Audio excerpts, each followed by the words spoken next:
What is happening, y'all? Private road. We're diving back into Lone Echo. Screaming. Not sure how work if it. Try it out anyway.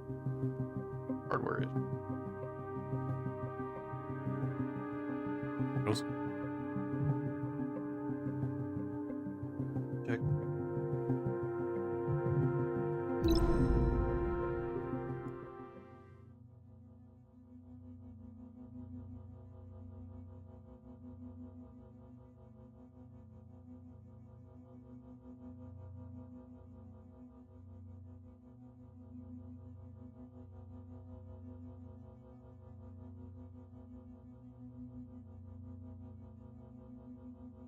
Never streamed with a VPN active.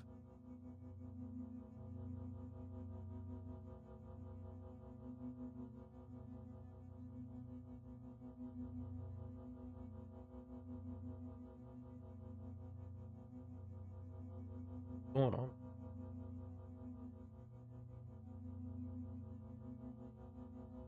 Welcome to. Download complete. Only one final issue remains, Jack. Your arms are too short. Too short? The FTL technology is highly sensitive. Accessing the drive bay and the fuel cells within will require multiple operators. Good thing there's two of us, then. Unfortunately, the debris field is far too irradiated to accommodate Captain Rhodes.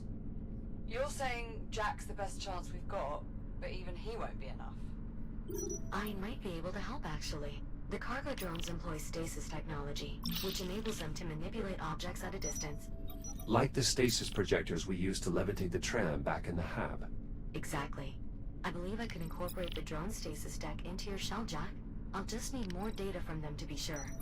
The drone that just hit the bridge is unlikely to put up much resistance. I'll start there. Whenever you're ready, Jack. I'm heading out.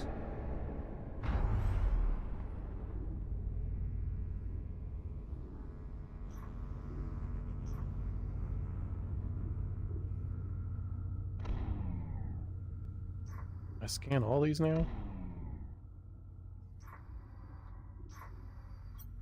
Unfortunately, this drone is in no condition to be scanned. I'll try finding another.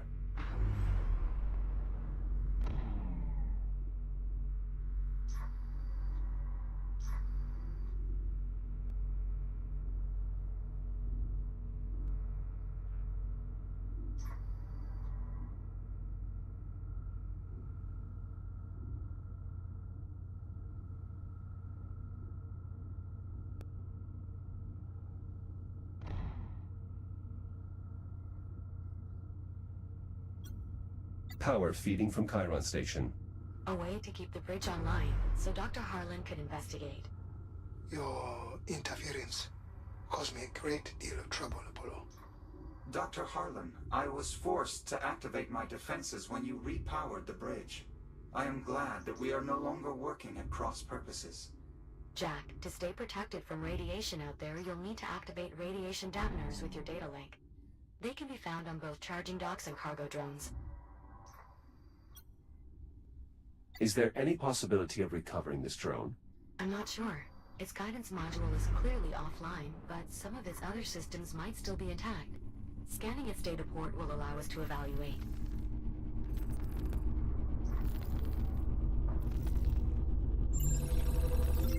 Radiation dampener activated. Hypothesis confirmed. With sufficient data, I'll be able to construct a tool for extending your reach, Jack. Does this tool have a name, Juno? Well, it will essentially project your grip across space, so I suppose... It's a grip projector. Let's move on. More data will be needed. There'll be I want plenty that on one the way to down the there. drive bay. You know what to look for. Affirmative.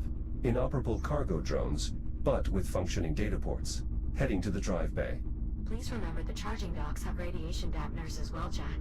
They'll help keep you safe out there. Thank you, Juno. Apollo, your defensive measures are quite capable. Given that my primary function is advanced tactics, I consider my response to have been admirably restrained. Not to interrupt your self-congratulations, but going forward, is there anything else I should know about your countermeasures? in regards to my vessel? My only direct interaction with your ship was a preliminary threat analysis. None was detected. I acknowledge my Gratitude? understanding. So, you acknowledge your knowledge? We are not here to split hairs, Captain Rhodes.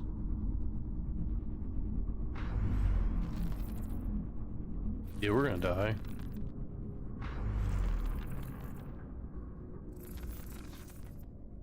Alright.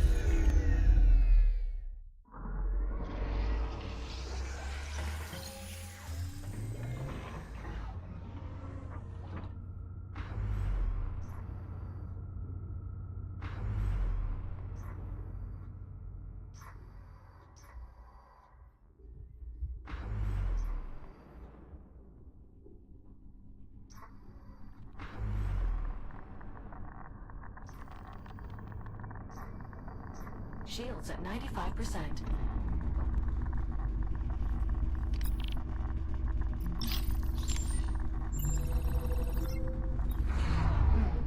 There was some biomass research data in there.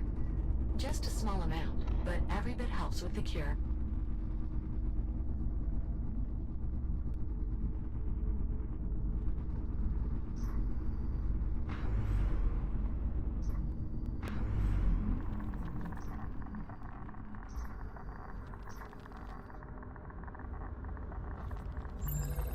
This dock is now part of the computational array.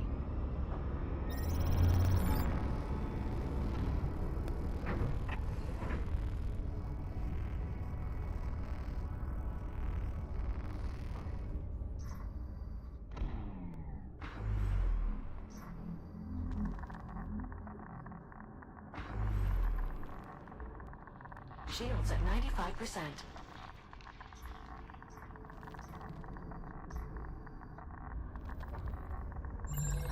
Dock online. The archives in this unit have been added to the dataset as well. Apollo, I wanted to ask. Yes, Captain. Well, you've probably figured this out already, but... You know this isn't your time, right? This isn't the future you came from. Affirmative.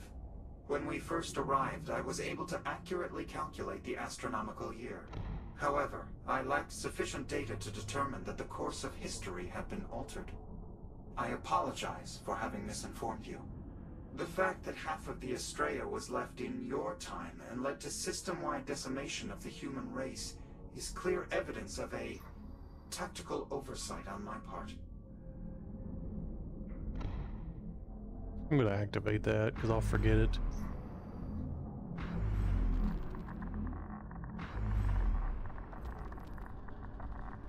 Shields at 95%. Apollo, I believe I may be able to extend Jack's reach by about 4 meters. I hope that will be far enough. Affirmative. Just a few more scans should suffice, Jack.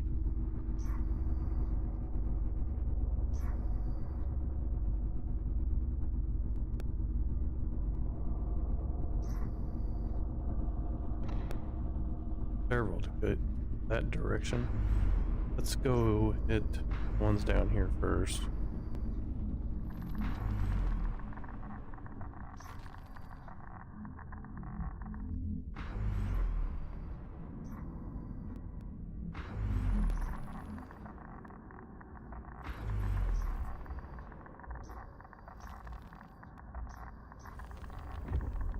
The fuck are you doing? Data recovered. Network status. Connected. We're making good progress, Jack.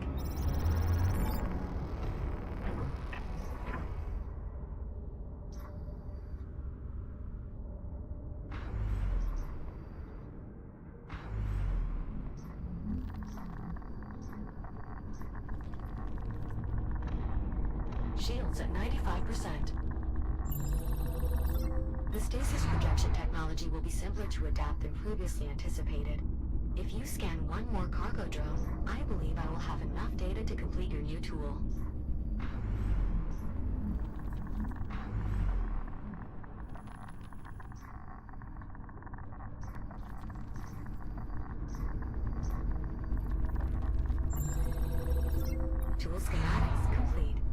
please visit a fabricator to install your new tool jack. Most charging docks will have one nearby.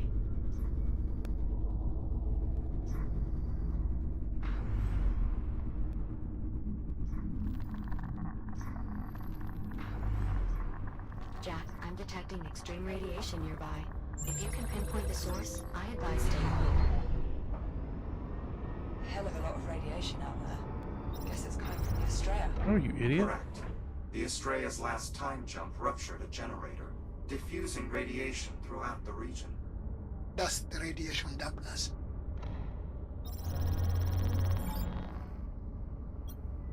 Hazard identified. An active warhead from the Estrella. Once your grip projector is installed, removal of dangerous objects like this will be possible. Until then, maintaining a prudent distance is advisable.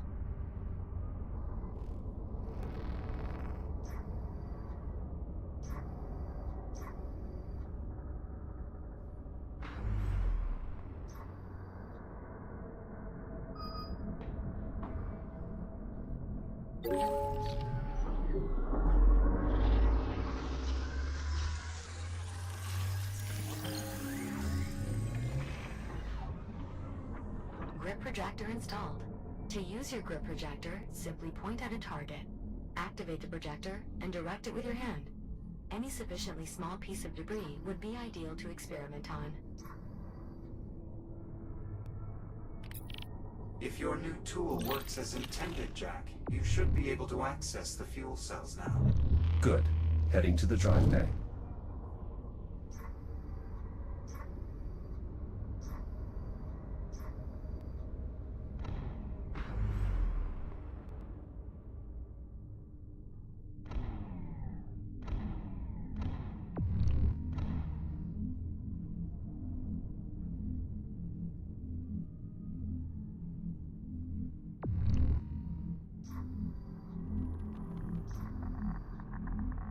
I don't care. Shields at 95%.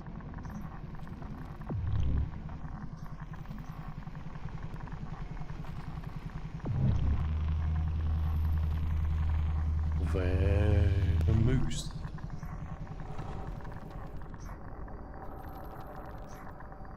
Does that really help?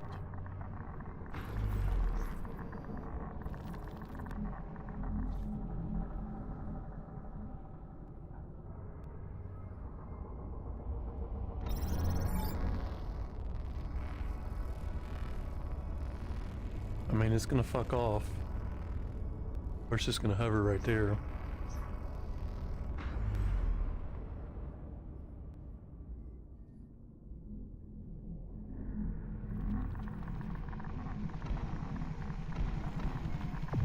Shields at 95%.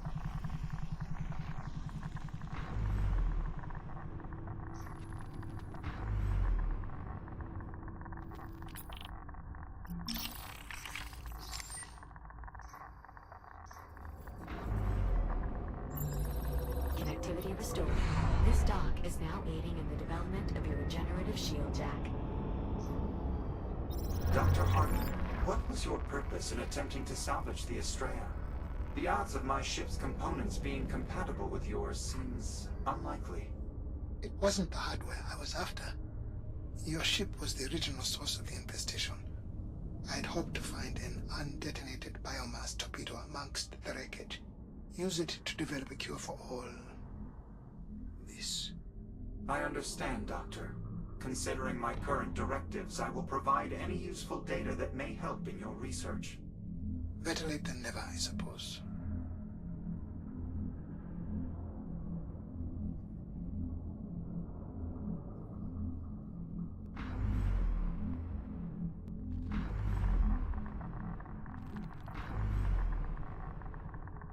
Shields at 95%.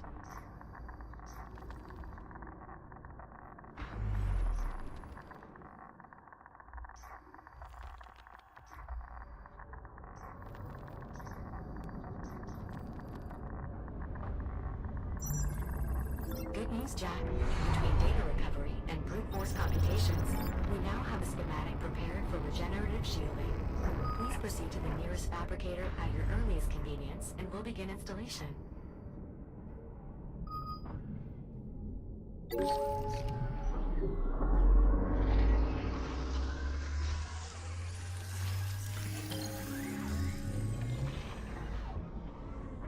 Regenerative multispectral shielding installation complete. Jack, your shield should now automatically regenerate as long as it's not being actively depleted. Of course, this process can also be supplemented by charging docks if you so choose. Ah, didn't quite make them compute themselves out of a job then. Indeed, they also remain quite valuable for recharging drones, and I shall continue to leverage their networks where possible. Excellent. Thank you, Juno. This should make exploration away from chargers far safer. My pleasure, Jack. Is regenerating.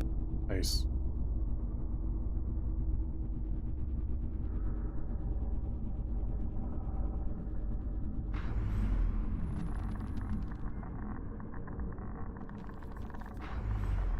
Shields at 95%.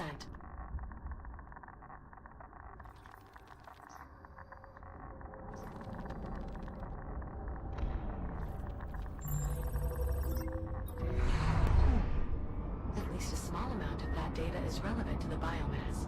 We can use it in our development of a cure. How's it looking out there, Jack? Manageable. How are your preparations going? You know that biomass container you grabbed? Got it routed through the ship's fuel lines. Not sure if I should be proud of the accomplishment, or just terrified. I'm sure Dr. Harlan understands the risk we're taking. I do. A mix of pride and terror is the appropriate The drone in there, reaction. bro. Perhaps it would be wise to keep a healthy distance from the biomass container. Yeah. Good call.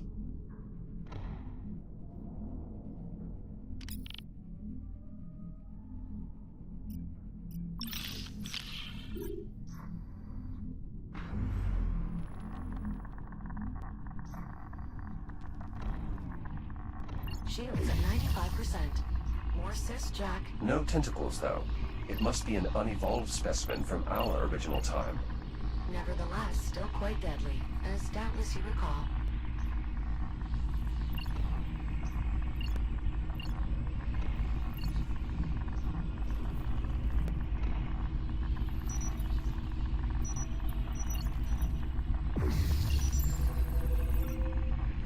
Good find, Jack. There's a bit of data in there we can apply toward developing a cure for the biomass.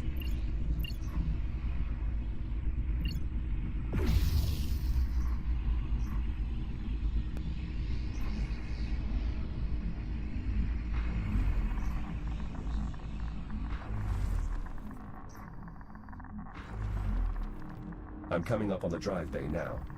Warheads nearby, Jack. Please be mindful of their extreme radiation levels. You won't be able to handle them directly, Jack. Maybe your new tool can help.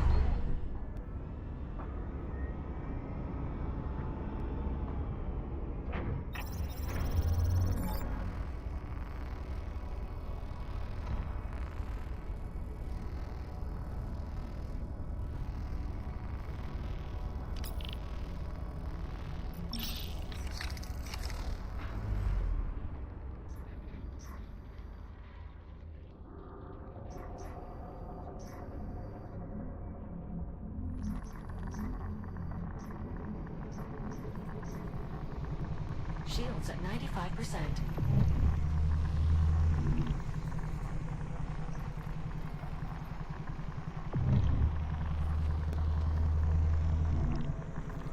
Warheads removed.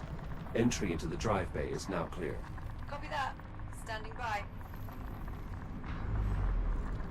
Now heading for the fuel cells. Great. We'll keep a working cargo drone on standby. Just look for a good fuel cell and we'll handle the rest. Roger that. A spent biomass torpedo. Just like every other that was left behind here. Useless for my research, unfortunately. As soon as one detonates, accessing its incubator is no longer tenable. Apollo, can we rely on the remaining munitions to stay in place? Affirmative. With the ship now stabilized, these warheads should remain safely stowed. The Estrella must have seen a few battles in its day, huh? While the Estrella's combat history is above your clearance level, Captain, I can share this. Until faced with the biomass, she was undefeated in battle. Here I was thinking my helium harvest totals made for an impressive record. Given the damage the Estrella has sustained, I would not expect even a simple system such as this to remain operational. How was that achieved? The Estrella was built for war. Her high level of redundancy and modularity limits most damage to the compartment that sustained it. In the case of that display, it is still receiving power from micro-generators and integrated capacitors. All within that part of the ship. All within that hallway. We would never even consider building something so vulnerable to the biomass. Suffice to say, Doctor, the biomass was not a threat we anticipated. Though I'm afraid beyond that, the details are classified. Of course they are. The controls near the drive bay door may be used to gain access, Jack. Apollo, do these controls operate the door? Correct. To open the door, both controls will need to be engaged at the same time.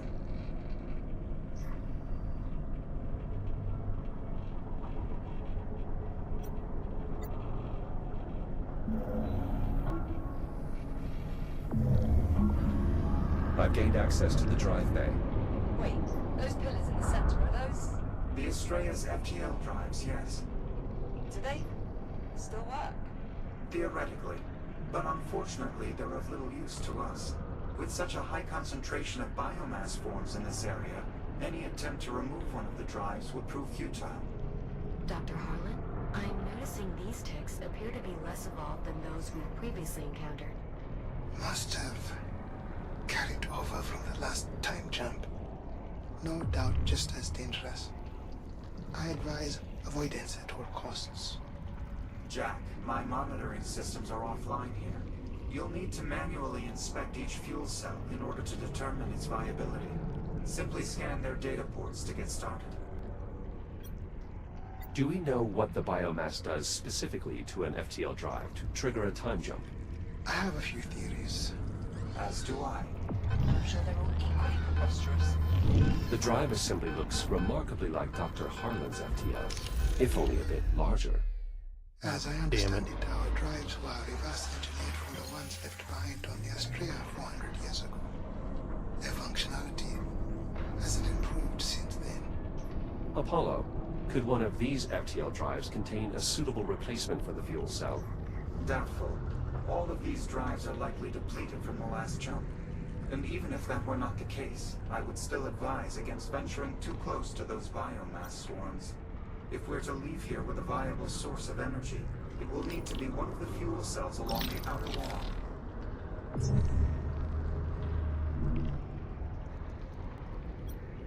What is the purpose of retaining multiple FTL drives? I can't imagine it is simply for redundancy. Multiple drives are the only way a ship the size of the Estrella can meet the mass energy requirements for faster-than-light travel. This is actually the ship's auxiliary drive bay. Its primary one was left behind, which, as you've seen, has made it exceedingly difficult to keep my ship in one piece. Fuel cell located. Use the data port and I'll expose the cell for visual inspection. Apollo, what are the chances that any of these fuel cells are still full? The fuel cells were not designed for time travel, so unfortunately the odds of viability are incalculable.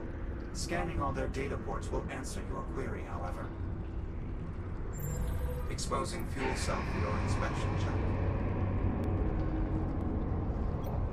Jack, before we remove any fuel cells, you'll first need to check their condition. Empty. I'll have to keep looking.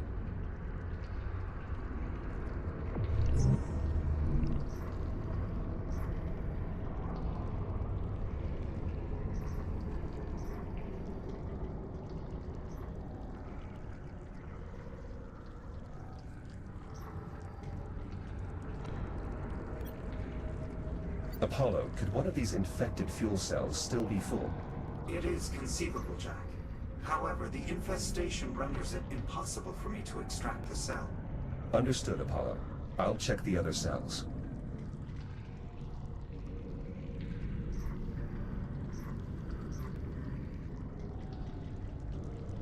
Why won't it tell me what this it is?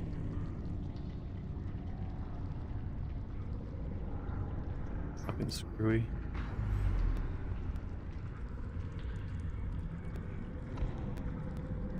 Jack, if you access the data ports beside the storage cells, I can open them to allow further examination. Accessing fuel cell. Another empty cell. Apollo, you're sure there's a good fuel cell there? I never said I was sure, Captain Rhodes. It's simply the most likely location on my ship to contain a viable fuel cell, if any were remaining. Right. If any were remaining. Exposing fuel cell for inspection. This does not look good. These cells are all empty.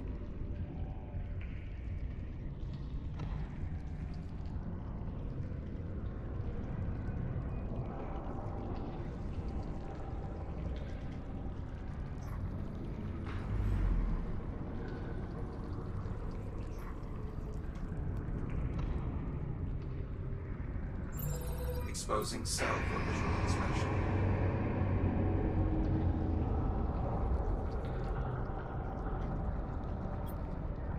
Viable fuel cell located. Hopefully enough to power Dr. Harlan's FTL drive. Nicely done, Jack. I'm sending a drone your way. Send 2. What for? There's only one fuel cell. Just trust me. Send 2.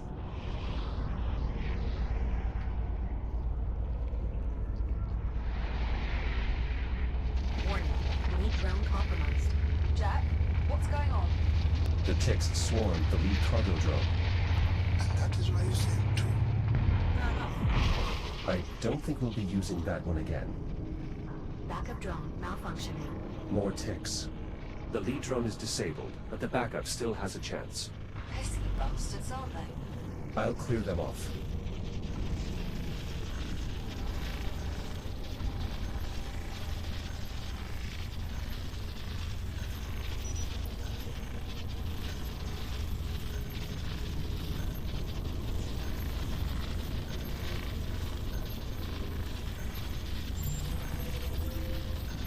Good find, Jack. There's a significant quantity of data here, and I believe much of it can be used in our effort to develop a cure.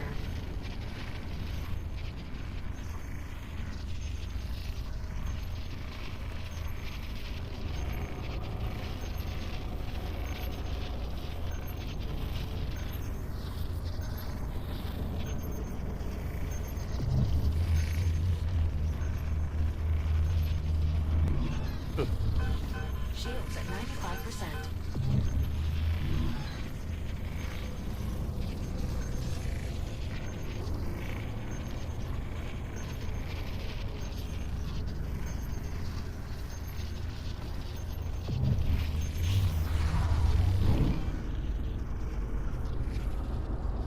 Cargo drone cleared.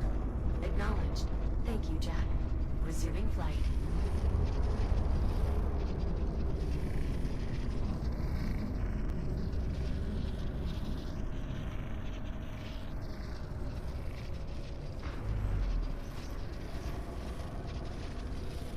Drone is in place to collect the cargo. Jack, I've activated the release controls on the fuel cell.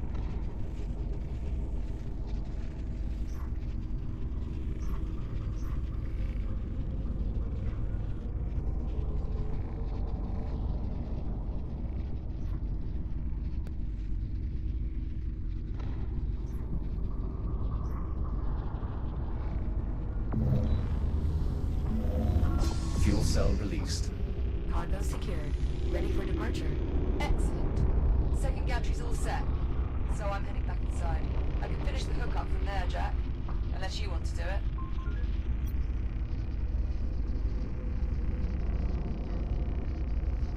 Actually, before we proceed, I'd like to investigate the station a bit further.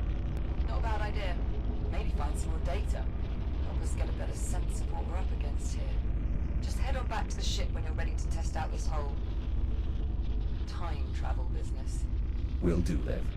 Cargo drone returning in T-minus 10 seconds. If you wish to return now, I advise taking hold of the drone. Cargo drone departing in 3, 2, 1. Firing thrusters.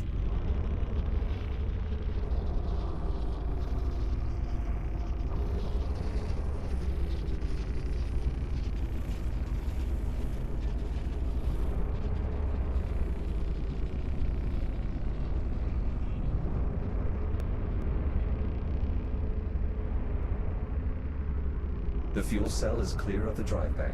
Great. We'll have some cargo cabs ready to receive it here.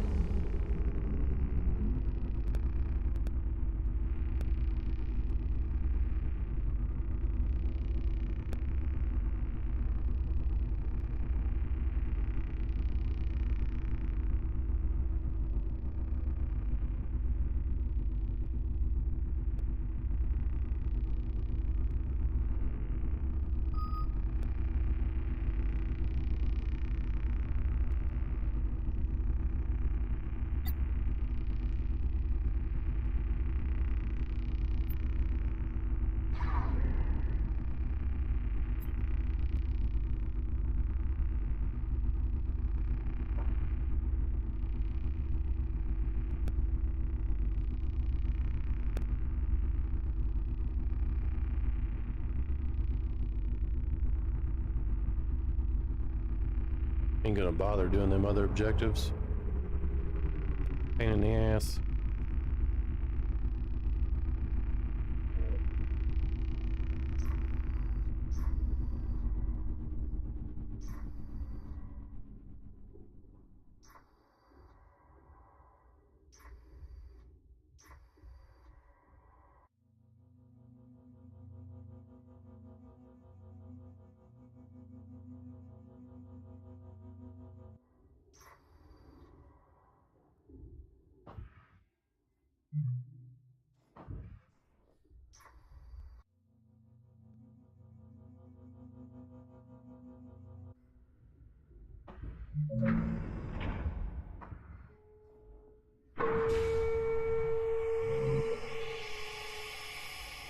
Hello, Jack. If you're looking for the captain, she's in the workshop with Dr. Harlan.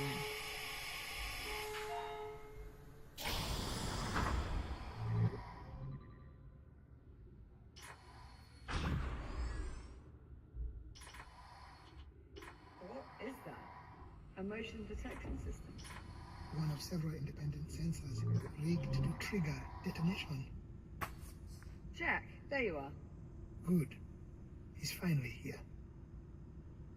Dr. Harlan and I were just giving this torpedo the once-over while we waited. Learn anything useful? Yeah, it's a death trap. Not that that's anything he has to worry about. Now then, are we ready to begin? Not quite yet. There are still a few things I'd like to look into. Sure thing.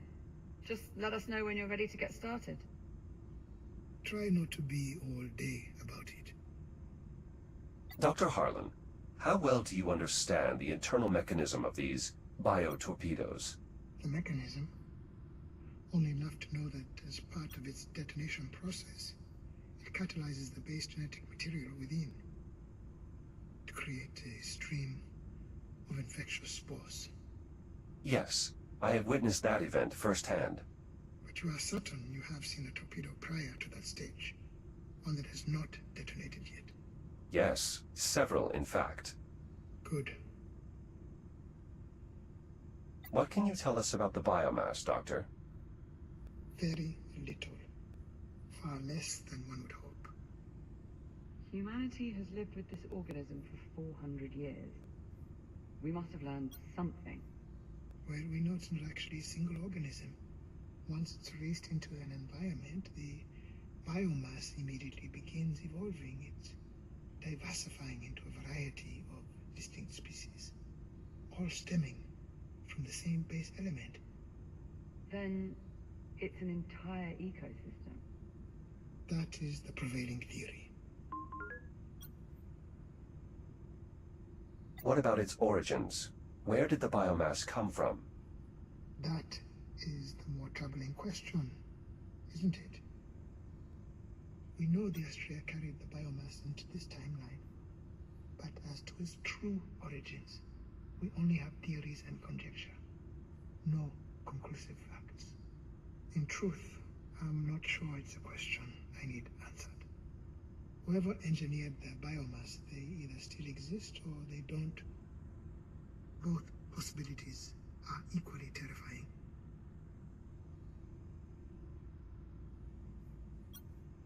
I am ready to begin. That is assuming all the details have been sorted out. Yes, everything's in order. Let's proceed. Hold on. There's still some particulars that need ironing out here.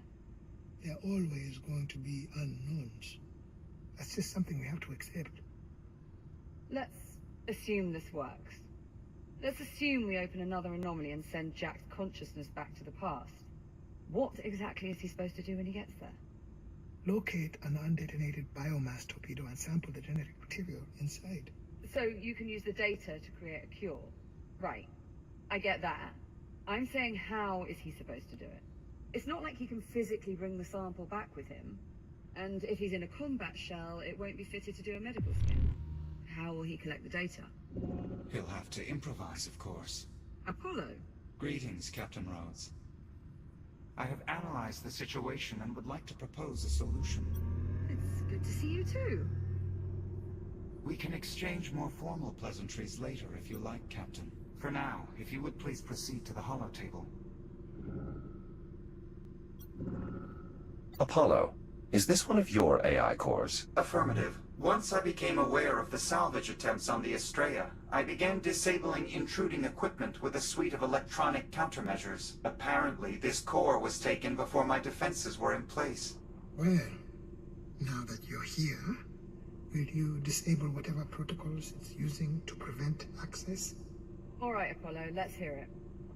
How does Jack get the data from the biomass incubator? According to Jack's memory logs, the last anomaly caused his protocols to transfer into a Series 10 combat shell. This unit was equipped with a threat scanner, which could be reconfigured to gather data on biomass specimens. Once we've successfully located a biomass torpedo, I will repurpose his threat scanner to collect data from the incubator inside. The collected data should then easily transfer back with us. Apollo, are you certain you can travel through the anomaly with me? A copy of my protocols has already been integrated into your architecture. I see no reason why we would not be transported together. And how do we know you'll be transported to the right time and place? If we create an anomaly precisely the same way as we did before, isn't it reasonable to assume we would get a similar result? That would be my assessment as well, based on our previous experience. So long as we closely replicate the conditions that caused your previous jump through time, I expect the result to be nearly identical. In other words, they should arrive at roughly the same time and place where your android first saw the torpedo. And once they've got the data, how do we get them back? If the experience is anything like before, my consciousness should return automatically. That is our assessment as well. Dr. Harlan and I believe Jack's time in the past is directly correlated to the state of the FTL drive. In essence, Jack, the longer the drive here remains active, the more time you'll have in the past. We'll keep it running for as long as we can. Give you as much time as possible. The Estrella's fuel cell is exceedingly efficient and will most likely last long enough for us to locate an incubator and collect the relevant data. Once we disengage the FTL, you should be returned to the present time. Should? You're gonna have to do a bit better than should. This is time travel we're talking about. All we have are best guesses.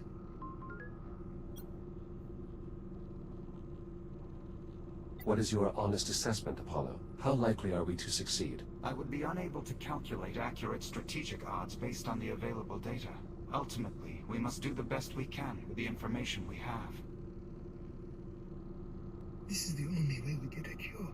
The only way we survive. You, me, everyone. He's already made his mind up anyway. I can tell. I just wish we had a better plan than let's shove Jack in an anomaly and hope it all works out.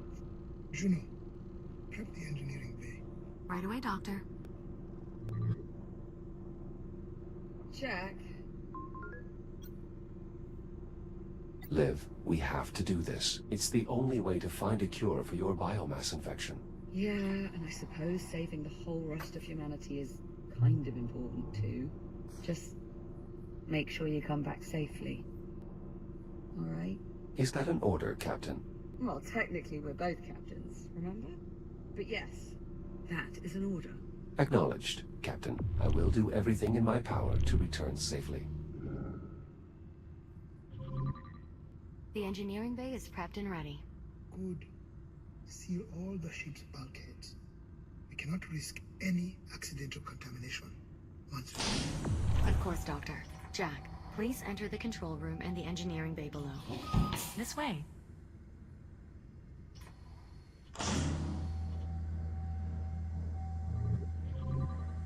The control room is right through this door.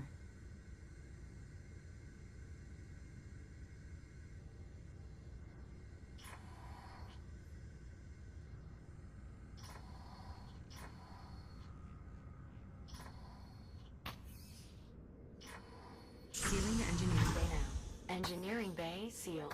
Dr. Harlan? Any inspiring words? No. We all believe in you, Jack. To varying degrees.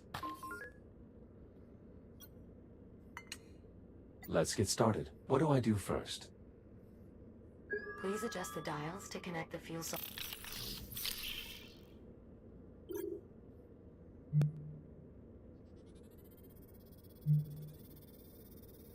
First conduit connection complete.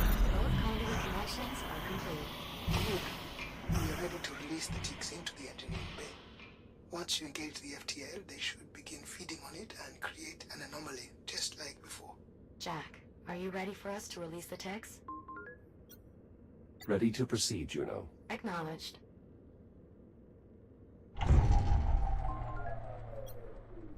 Were the lights supposed to turn off like that? Don't worry. We're just rerouting power so the ticks can only feed on the FTL drive. Stand by. Releasing tick specimens. Well, I certainly seem to have their attention. Once you engage the drive, they should be drawn to the FTL. All systems are primed. Awaiting ignition. Do it. Engage the FTL. Now. FTL drive engaged.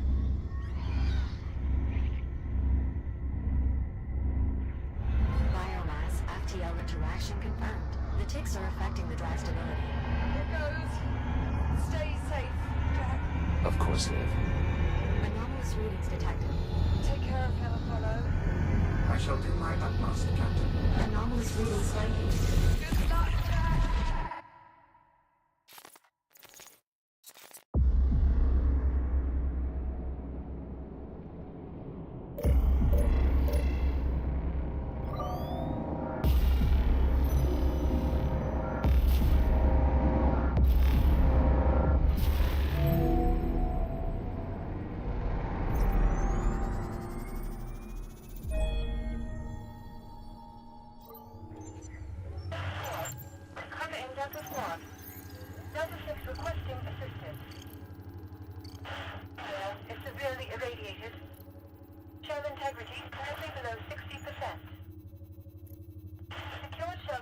Beckett of the Kronos II. If you're receiving this transmission, please respond.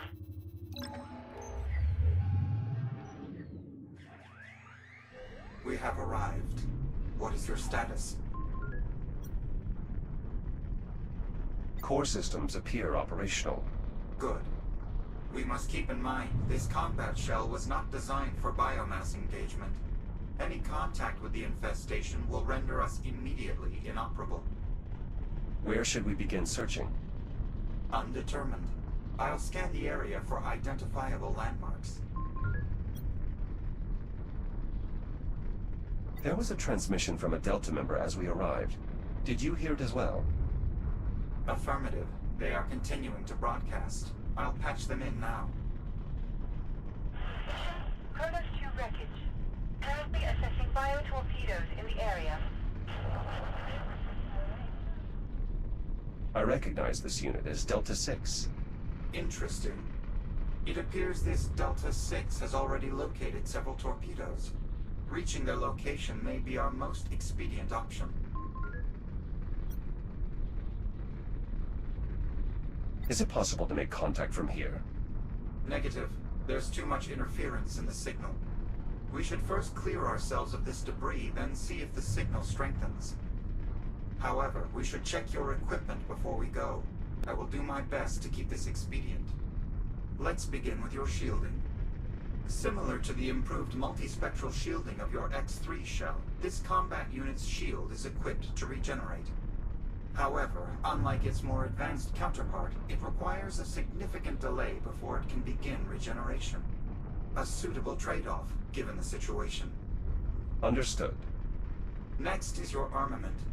This unit is equipped with an M19C repeater, designation Pulsar. Jack, are you comfortable wielding a firearm?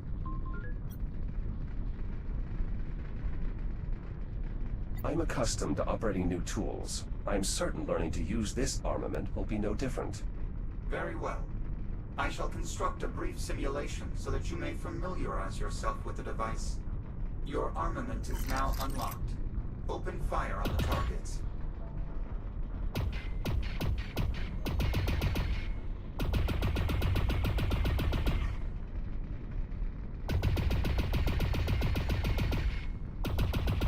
Targets eliminated. Unfortunately, should we encounter ticks, it is unlikely they will be quite so docile. These targets should provide a close approximation to tick activity. As such, successfully hitting a given target may require you to aim ahead of its movement. The ionized bolts of your armament are surprisingly slow, though I suppose that is acceptable for weaponry of this century.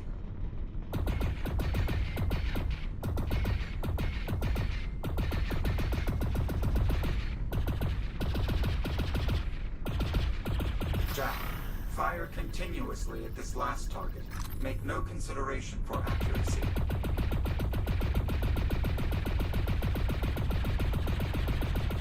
Overheat detected. Notably, each firing of your weapon causes a portion of energy to be retained as excess heat. Without sufficient time to cool, this buildup will exceed maximum operating temperature, leading to an emergency venting cycle. Can this be averted? Yes. Firing in controlled bursts is the most efficient way to do so. However, you may use the button on your wrist to manually vent any heat within the unit. But this choice should be made tactically. The weapon will remain inoperable while venting. Understood. Excellent. Lastly, we need to inspect your threat scanner. It's what we'll use to scan the biomass as base genetic material, correct? Indeed. However, until we locate a viable torpedo, we shall instead rely on its original functionality, identifying nearby hostiles. To that end, I have optimized the device's settings to our mission parameters. Once activated, it will emit a single sensor pulse, followed by a brief recharge cycle. Try doing so now. What?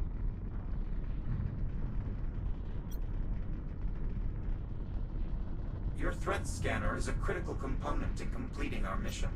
Please test it now.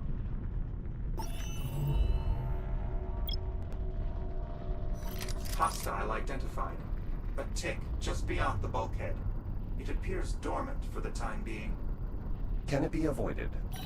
Given the surrounding topography, no. Though your strategy is sound. Armament from this era won't be particularly effective against any form of the biomass. Very well. I am ready to engage. Can you unlock the harness? Done. Now that you are free, I must advise. Operating your firearm will produce substantial recoil. I strongly encourage you to brace by maintaining a firm grip on nearby surfaces. Acknowledged. It shall from Delta Squad. As anticipated, the biomass has been difficult to combat. I suspect we will find more losses as we continue. Another shell from Delta Squad. Damage is severe. An emergency reboot would have been required.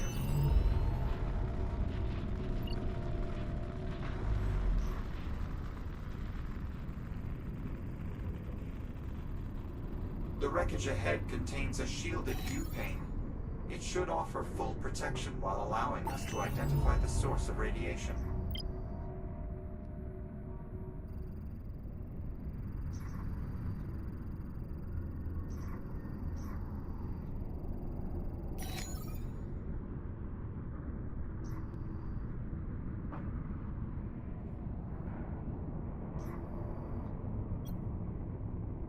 The Estrella appears to be the source of radiation. The main reactor. I estimate it will continue burning for several months. We should keep moving.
That power cell is temporarily distracting the tick.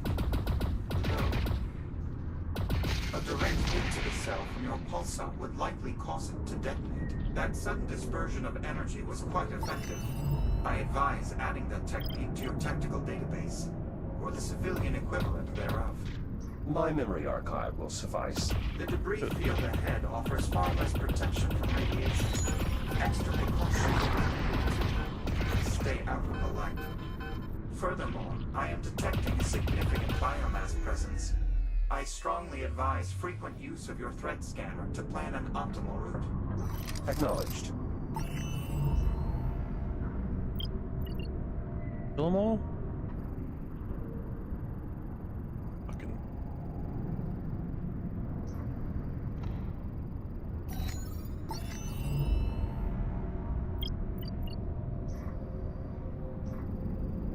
Warning to any receiving. Hostile equipment in the area designated biotorpedo. Devices will seek vessels of suitable destination triggerable even by personnel. Recommend vessels maintain minimum safe distance of 100 kilometers. Personnel should evacuate immediately. It would appear Delta Squad has become familiar with the operation of the torpedoes. Perhaps that is what caused their vessel to crash. I don't know if I Given can that get they in this began radiation. investigating the torpedoes in close proximity, that result is highly probable. It hurts.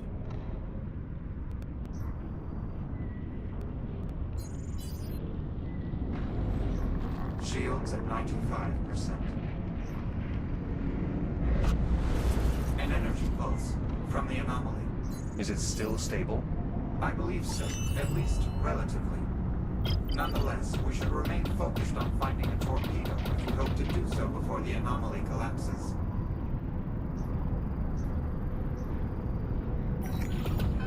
Shields at 95%.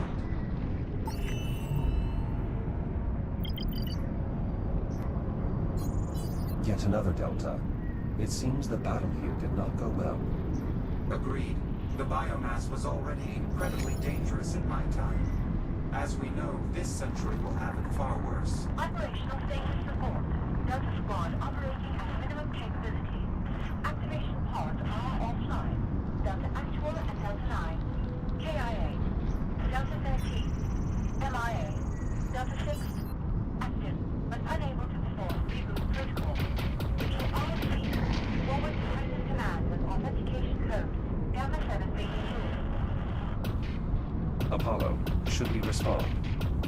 Negative. The interference is still too great. Nonetheless, I will continue monitoring the situation. An activation pod.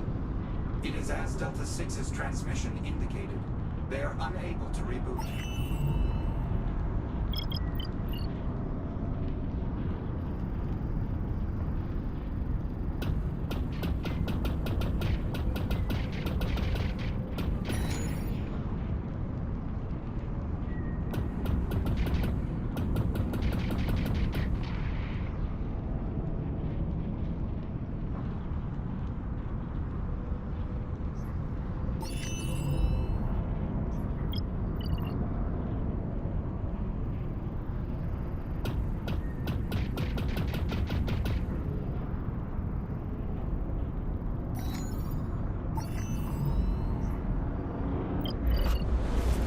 another pulse.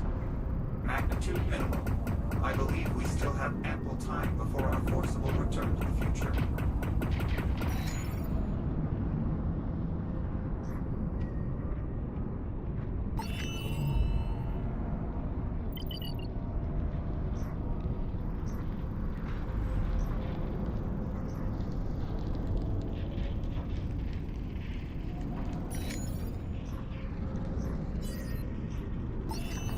Shields at 95%.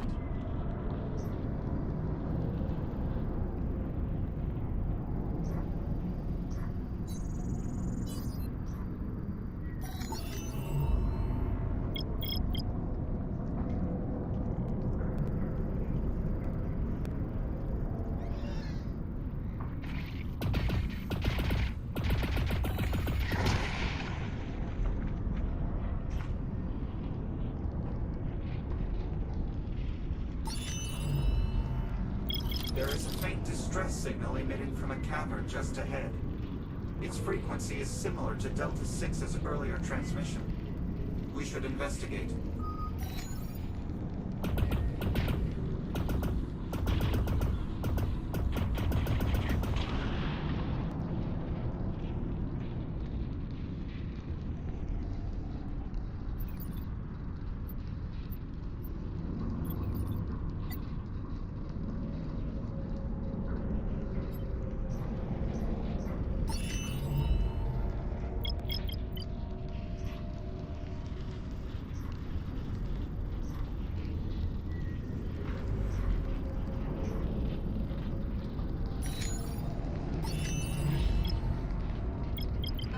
Shields at 95%.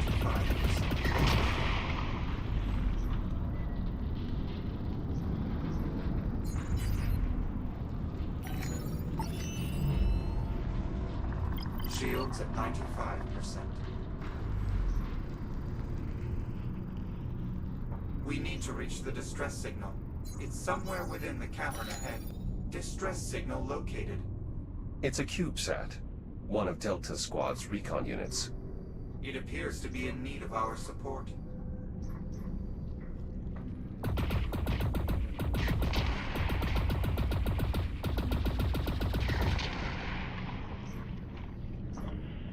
Delta Unit, I'm picking up your signal in proximity to Reconnaissance Satellite 3. Is that you, 13? Or was it Jack? Jack, we have insufficient time for complications. We should keep our relation to this combat unit as simple as possible. I will conduct all communication with you privately, and I must insist we maintain the persona of Delta 13. Very well, Apollo. Delta 6, this is Delta 13. I read you. ReconSat 3 was engaged by multiple hostiles. I moved to assist. I see. 13. Your return is peculiar, but appreciated. It appears ReconSat 3 would not have survived its perimeter sweep without your aid. Though, what is your status? Is your pod operational? Affirmative. All systems nominal. Rally at your position? Acknowledged. ReconSat 3 will lead the way. Destination, Kronos II Bridge. I will require your assistance in assessing the bio-torpedoes. Acknowledged. We are en route. 13 out. Well done, Jack. Your replication of tactical speech was convincing.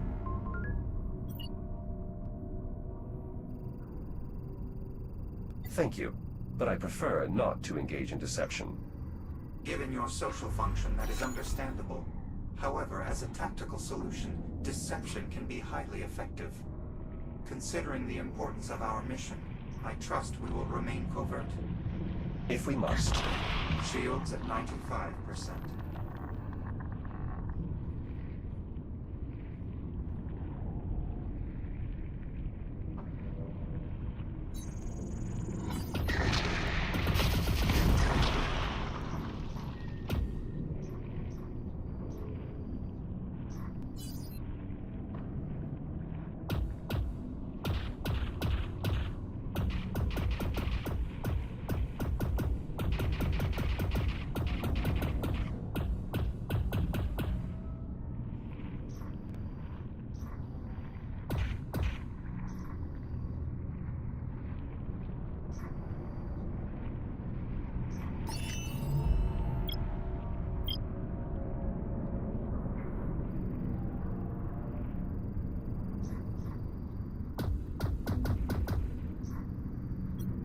Another pod. I will ensure that a similar tactical error is not made with our pod. How? I am an advanced tactical AI. Between situational analysis, predictive heuristics, and extensive experience, I am confident my results will exceed those of my ancestors.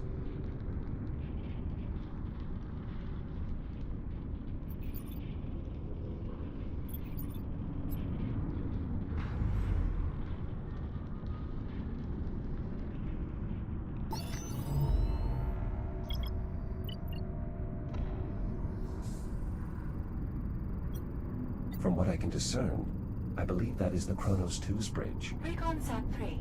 I can see your signal light from here. Proceed with caution. There are hostiles.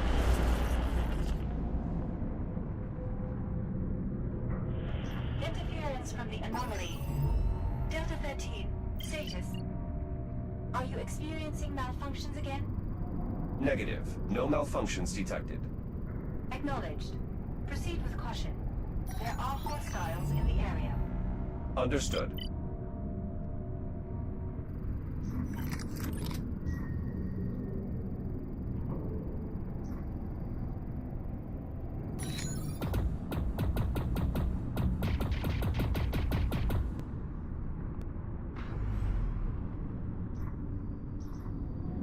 Shields at 95%.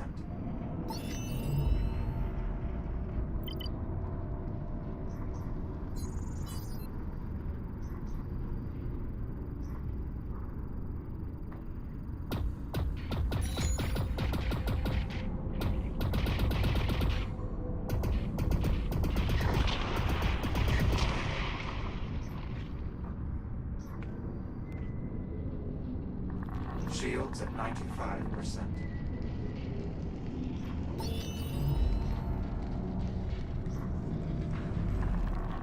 Shields at 50%.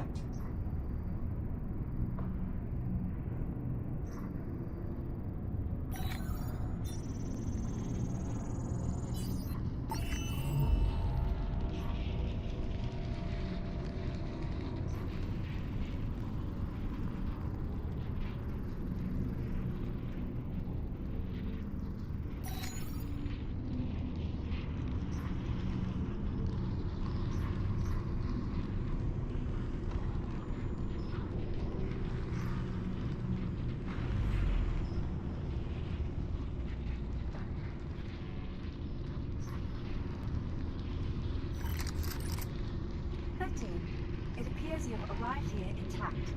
Well done. We need to locate the torpedoes as soon as possible. Thank you, Delta 6.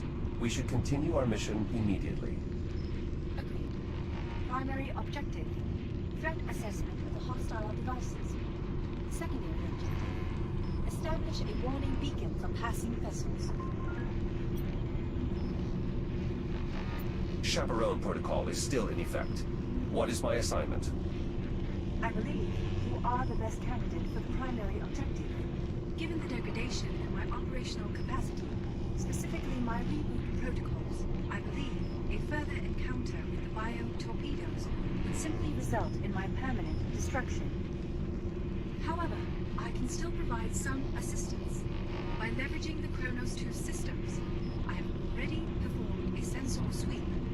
In doing so, I have identified a large number of active torpedoes in a nearby clearing. The results are available here, on the holotip, if you wish to review them. Can you push the objective to my ARM computer? Affirmative. I've also included the clearing's coordinates as the associated location marker, should you need it. Acknowledged. You may proceed through here to reach the clearing. I will begin efforts toward our secondary objective shortly.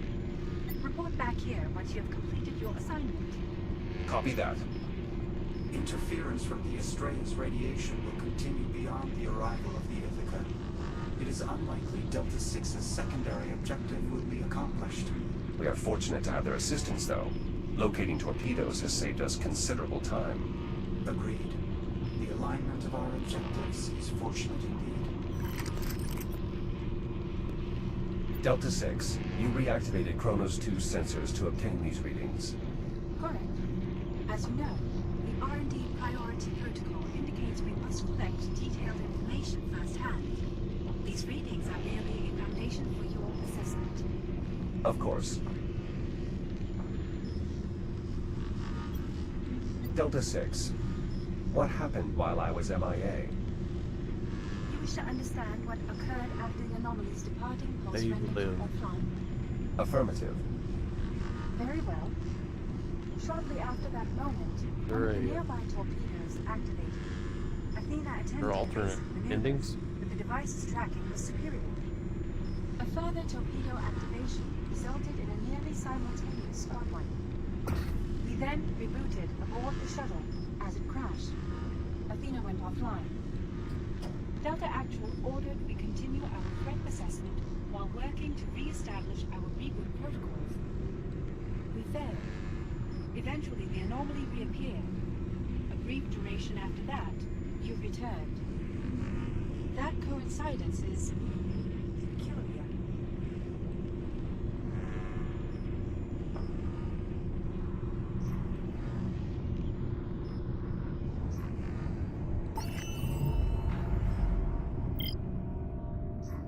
Apollo, if Delta Squad was not able to safely perform their assessment, how will we collect our data on the base genetic material?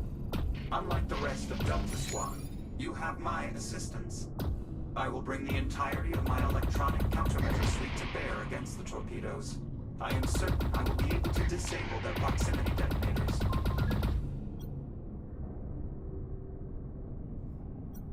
And if there are additional defensive systems? A possibility I have already considered. We'll be ready. Furthermore, I shall reconfigure your threat scanner for inspecting the torpedo incubators. Stand by. Reconfiguration complete. Your threat scanner should now be able to generate a detailed mapping of the biomass's base genetic material, though the range of the instrument has been somewhat diminished. I suppose that's a trade-off we'll have to accept. Indeed. A biomass torpedo, already detonated. Is there any value in scanning it? Negative. Dr. Harlan has already gleaned as much as possible from such specimens.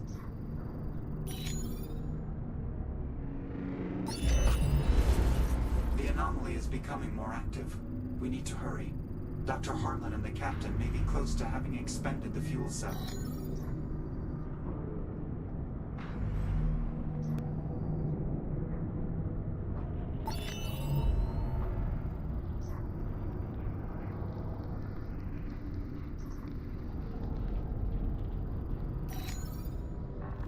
Shields at 95%. Ooh, I don't know if I'm gonna make it. Shields at 30%.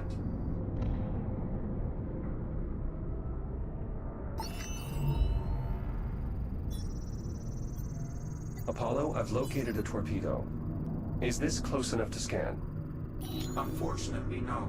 We need to reach the forward end of the torpedo, where the base genetic material is housed. You're certain that we're masked from the detection? Yes, my countermeasures are holding. It should be safe to approach.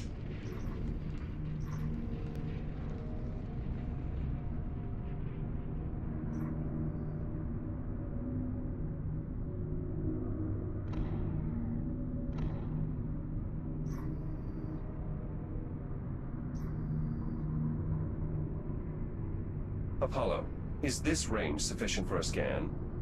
It should suffice. However, the torpedo's shielding is denser than anticipated.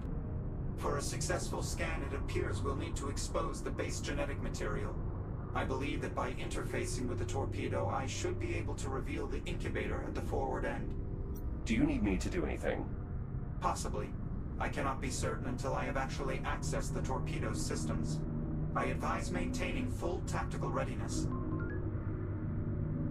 I am uncertain what tactical readiness implies. Apologies. Simply be ready for anything. Understood. I will begin once you designate the incubator for scanning. Apollo, what makes the base genetic material no longer viable once a torpedo detonates? Dr. Harlan's findings indicated that a sort of catalyzing substance is introduced, causing the base genetic material to rapidly form into the spores characteristic of detonation. Jack, report which incubator you're prepared to scan.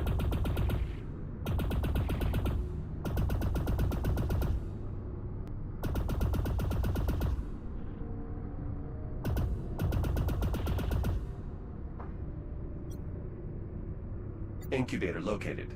Are you ready to begin? Yes. Interfacing now. This is more complex than I had. Apollo? The torpedo's defense protocols have activated. It has locked the incubator and is attempting to power its main drive.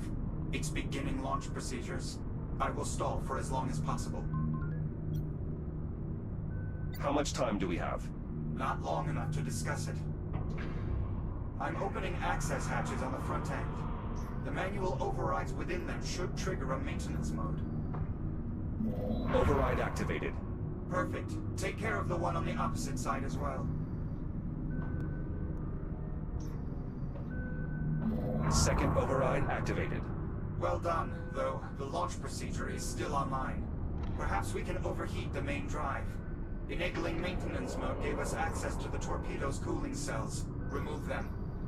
The cells are locked behind a protective housing. Lower it.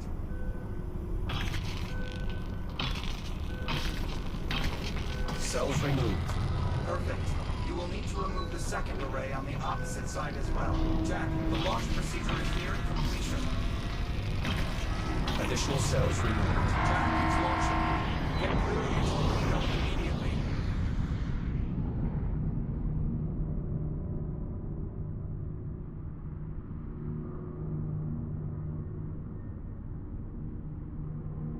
Fortunately, I believe there are additional torpedoes in the vicinity. What we learned here will make us more prepared for a second attempt. Not here. I've connected conduits from the Kronos activation bay to a mobile reactor. I believe I can repurpose some of the bay's components to act as a warning beacon. With sufficient power, it may be able to overcome the interference. Acknowledged. I am still proceeding with the threat assessment. Copy that. Delta 6 out. Apollo, is it possible Delta 6 could sufficiently power the beacon to warn Ithaca? Unlikely. All evidence from both the present and future indicates they will not. I see no reason to dissuade them, though. We should focus on our mission. Agreed.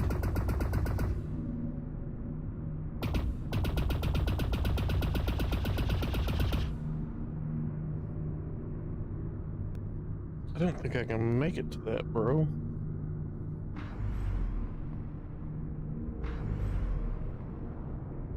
Shields at 95%. Shields at 30%. Fucking got toasty. Another unusable torpedo. I hope they have not all detonated since I was last here. The odds are actually in our favor.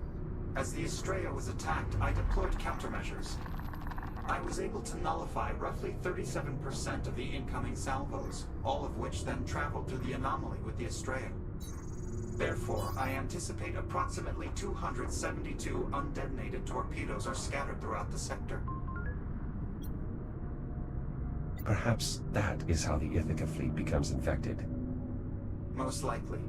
As weapons designed for combat in open vacuum, the torpedoes possess a significant threat range against vessels. An entire civilian fleet would have, or will, make an easy target.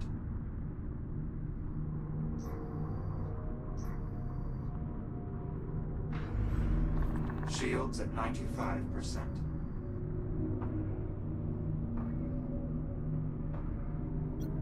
This incubator appears viable. Are you ready to begin? Yes. I believe I may be able to stall the launch procedure for a greater duration, but expediency will remain critical. Understood. Initiating interface program. I'm in. My countermeasures are holding, but you'll need to trigger the maintenance mode immediately. One down. Excellent. Now for the second one. Bro, I can't find it. Maintenance mode activated. Indeed, the cooling cells are now exposed. Remove them to trigger an overheat. The cells can't be removed without lowering their housing first. Cooling cell array clear. On to the second one. I'm panicking. Cells clear. The overheat process is initiated. The drive housing is opening. Destroy the main drive. The launch sequence is nearly complete. Main drive destroyed. Launch sequence averted. That finally did it. I am able to unlock the incubator now. And we should do so quickly. It appears we may not have much time. Incubator exposed. Excellent. We should begin the scan immediately. Scanning. Apollo. Imprinting now. Should not be much longer.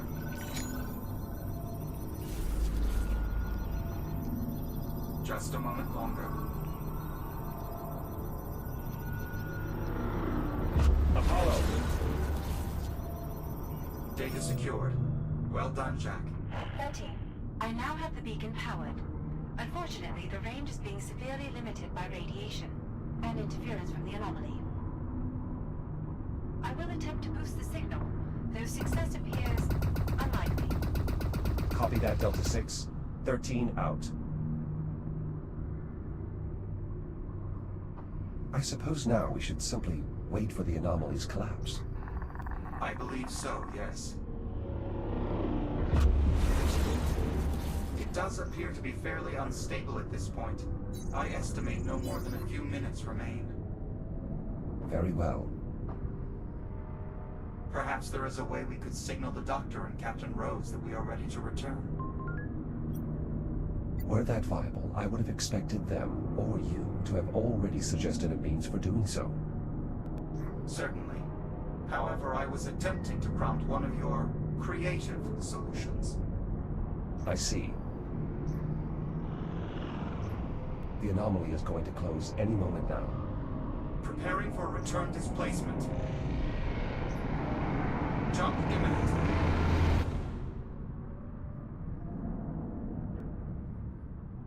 Jack, are you here as well? Why are we still here? I am uncertain.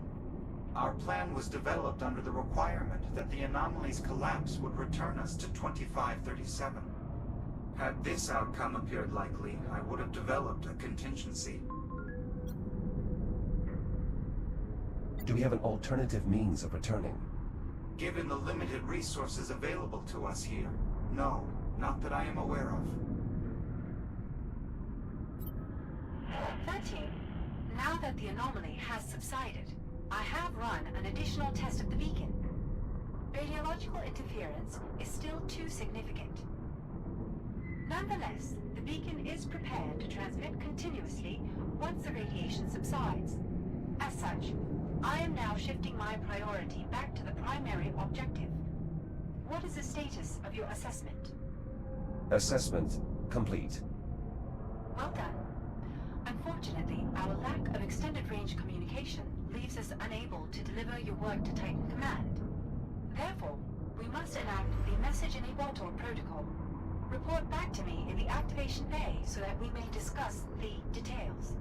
Jack, assisting Delta 6 may be our best solution at this point. Both of Delta Squad's objectives are still viable, though unlikely. The radiation may subside in time for the beacon to warn the Ithaca. And if it doesn't? Then we follow protocol. The message in a bottle protocol? Yes, it is a standardized Atlas procedure. In short, Delta 6 intends to store our assessment in a secure device until it can be recovered. That information would disrupt the events of this timeline. That is the intention, to prepare humanity to defeat the biomass sooner. But then what happens to Liv? We have no way of knowing. Our own limited experiences are the only concrete information we have regarding time travel. Simply put, there are too many confounding factors to even make an assessment. I see. It is, however, possible that once events here stabilize, we will be able to obtain help in returning to the future. Therefore, I advise we wait until the Ithaca or other Atlas personnel arrive. We can then reevaluate. Very well, then we wait. I will inform Delta. 13. I did not receive a response. Do you copy? Copy, Delta 6. I'm en route. Copy. 6 out.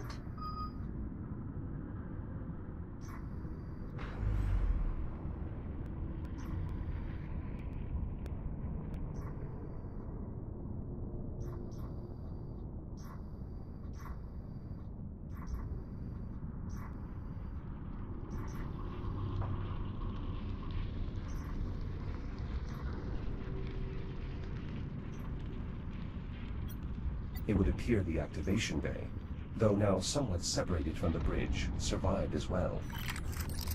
13. You've returned. Let me know when you are ready to commence. One of my old Series 11 shells. It appears to be in functional condition. Given the surrounding damage, that is impressive. Apollo, what are the odds of this beacon successfully warning the Ithaca?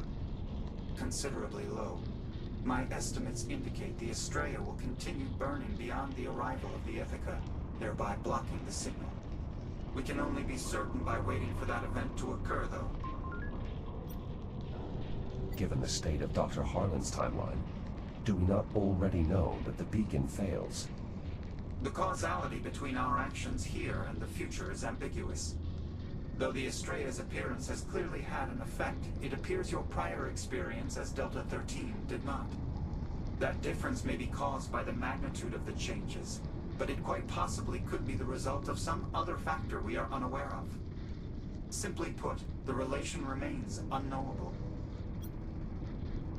Let's begin. Very well. Your new shell is right over there, awaiting your transfer. My new shell? Correct. Protocol dictates we should place the assessment data in the most secure storage solution available, Tier 6 or higher. That Series 11 shell should do nicely. That should make waiting for the Ithaca far simpler. Understood, 6. I will transfer when ready. Acknowledged. You may open the activation pod via the console over there. I will attempt further optimization of the beacon in the meantime. I'll prepare the transfer. Initiate through your ARM computer when you're ready. Shields at 95%.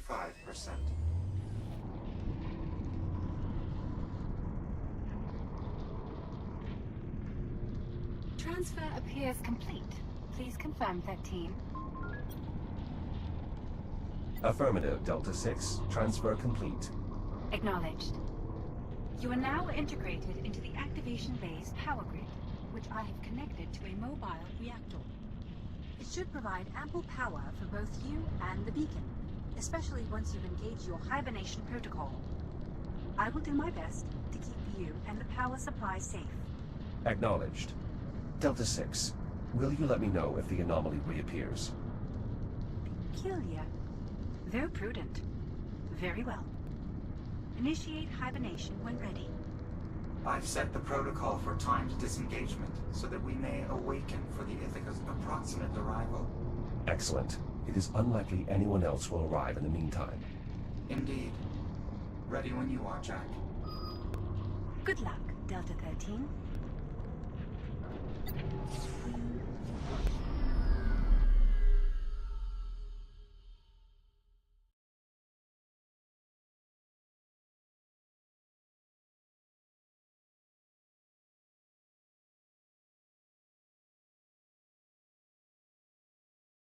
Oh, did it fucking crash? Oh, we're good. Took a minute.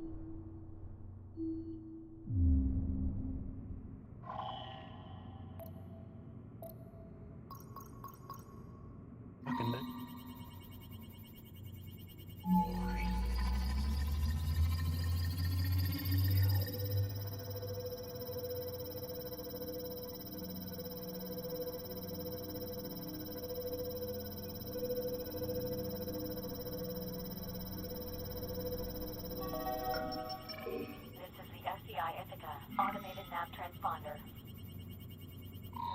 entering Saturn orbit.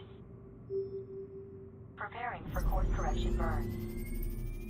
Destination, Earth. End of transmission.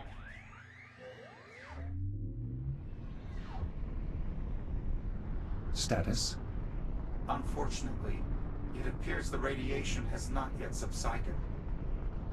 Unless Delta 6 managed to improve the beacon, the Ithaca will not be warned. Delta 6, this is Delta 13. What is your status? Delta 6, status. I'm not picking them up on sensors either.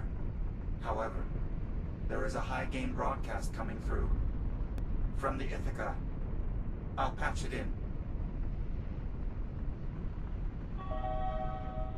This is the SCI Ithaca automated nav transponder. Correction burn initiating. 3, 2, 1.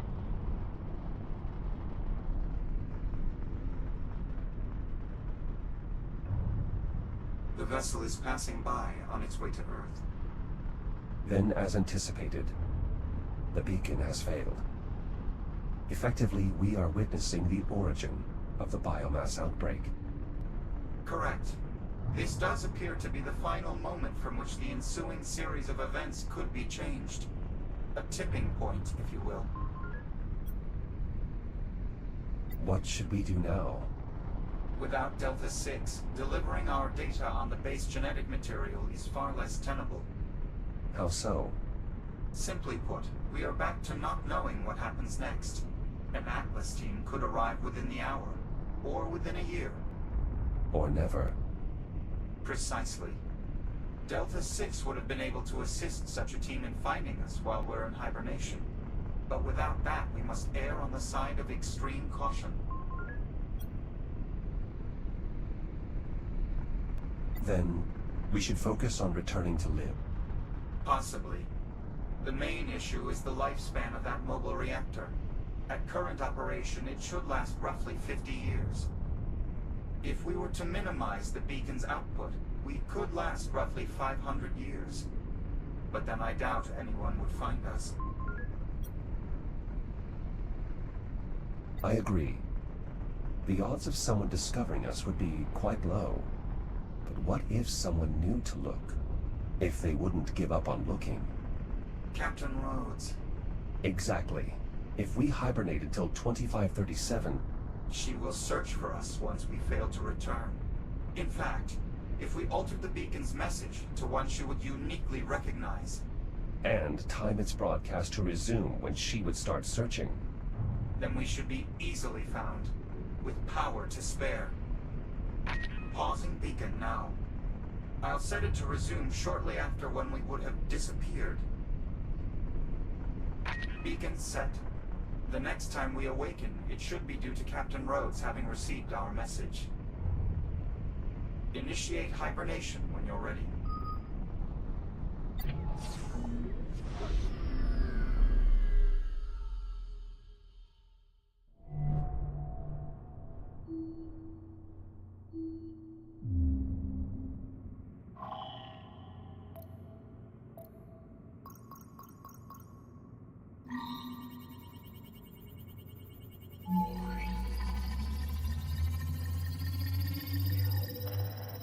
Earth has been quarantined. Passage to and from is prohibited until further notice.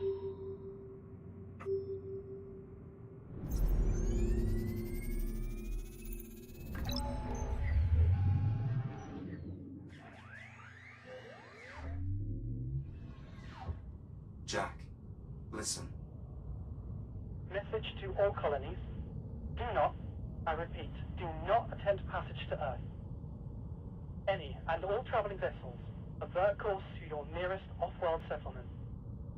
All passage to and from Earth is prohibited until further notice. It's a distress call from Earth.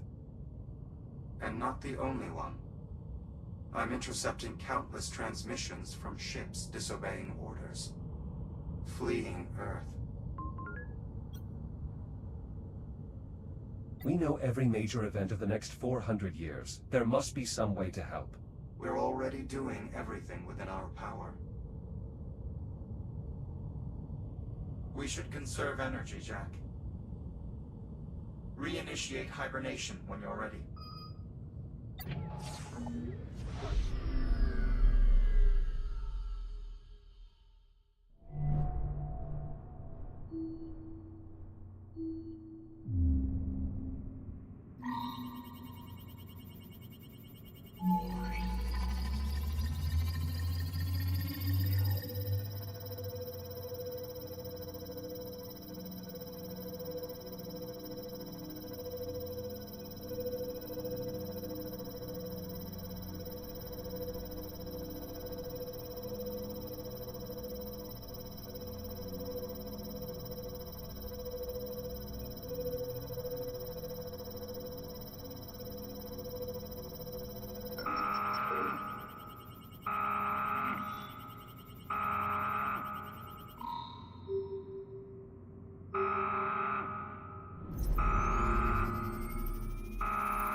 Apollo, what is happening?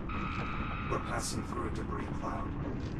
It is mostly comprised of small particulates of rock and ice. But sensors indicate a denser cluster on a collision course. Can you estimate the severity of the impact?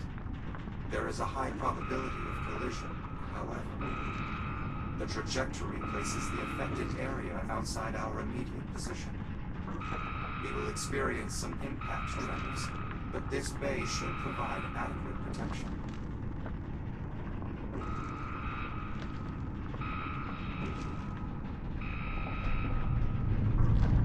Impact imminent. Collision evented. 3, 2, 1.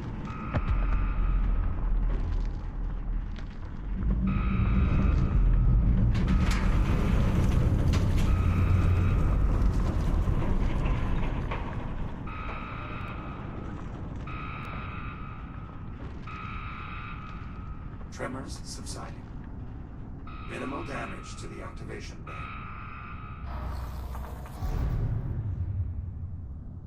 You were saying? The impact appears to have destroyed the mobile reactor. What are our options with limited power? I now estimate we will fall short of reaching Dr. Harlan's time by nearly a century. Our only option now is to initiate a complete shutdown, to leave all remaining power for the beacon when it restarts in Harlan's time. Is there no other way to provide sufficient power? Negative. With the reactor destroyed, I believe this is our only option. But as long as the distress call reaches the Doctor and Captain, they can retrieve this shell and transfer your preserved memory core. Good luck, Jack. Disabling all non-essential subsystems. Goodbye. Apollo.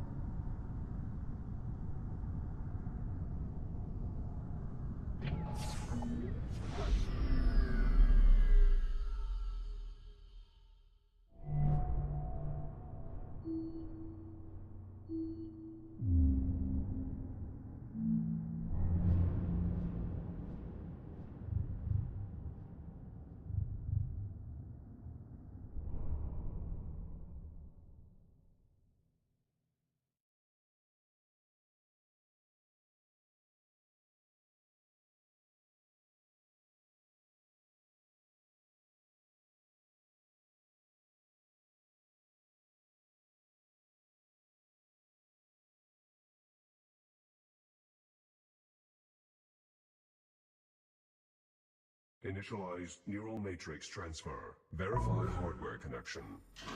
Okay. Mapping core protocols to target. How much longer? The transfer should go much faster now that we've finally isolated his core protocols. Atlas Intelligence Systems. Artificial neural matrix version 11.312. Initialize boot sequence. I think he's like Jack? It worked. I did it. Well, you certainly did something. The scan data, did you? Yeah, we got it. Dr. Harlan is already in the lab developing a countermeasure. We're not there for hours now. I think you gave him a lot to unpack. You did good, Jack. Come on out. We'll see how it's going.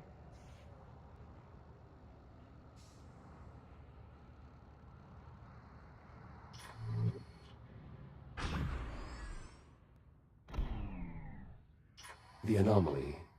It collapsed. Yes, we suspected as such. I don't know what happened. It was us.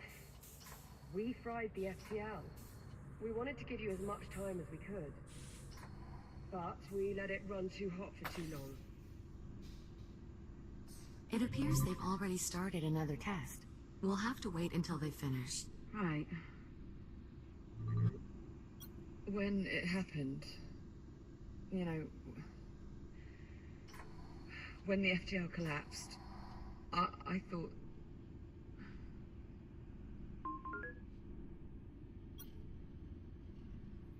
You thought I wasn't coming back. Yeah. So did I. I was almost okay, you know? With being stuck in this crappy future. So long as it was you and me. But when I saw that FTL burn out, and you didn't come back, just... don't ever do that to me again. I'll do my best. Stand by. I'll unseal the door. Narrow the operation wavelength 0.37 angstroms and run the model again. Affirmative. Stand by. The Argos was commissioned March 17th, 2124. Commanded by Lieutenant, Junior Grade, Lydia T. Jankowski. Lieutenant Junior Grade. Does that surprise you? The Argos isn't exactly big, but commanding a vessel, even just a support tender, it's a serious responsibility. Though I suppose it would have been part of a fleet, and having an exemplary junior officer might not have been unreasonable. Given that the vessel has survived this long, I would imagine Lieutenant Jankowski was the first of many exemplary commanders. Fair enough. And cheers to Lieutenant Jankowski. Cheers. The Argos features the same model of command chair we had on the Kronos II. Yeah, I think Atlas ordered them in bulk. I actually buckled in for a moment.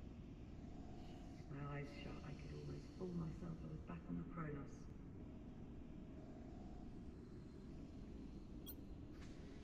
Dr. Harlan, there is a photograph in your quarters depicting you and... Out of my quarters. Now. He was just curious. My personal life is not a curiosity to explore. My intention was to discern if there was a way I could provide support.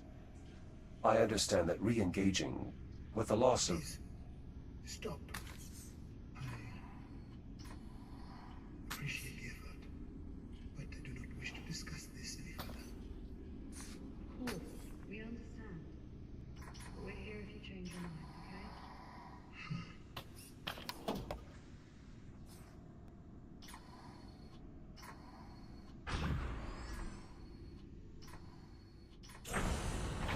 Dr. Harlan?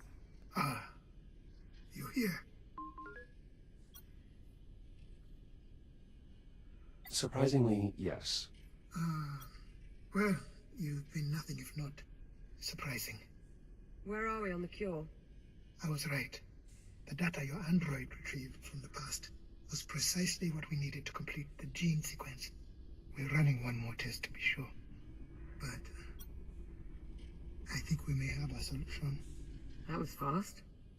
From where I'm sitting, it's about 4 centuries overdue. I would think by now we can all agree time is a relative construct. What's that? New parameters are set. We're ready to run the next test. Do it.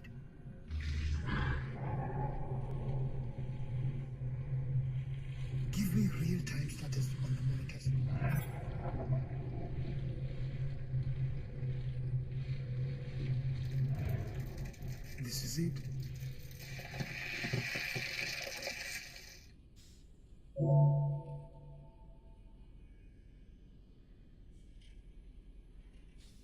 Treatment successful. It worked.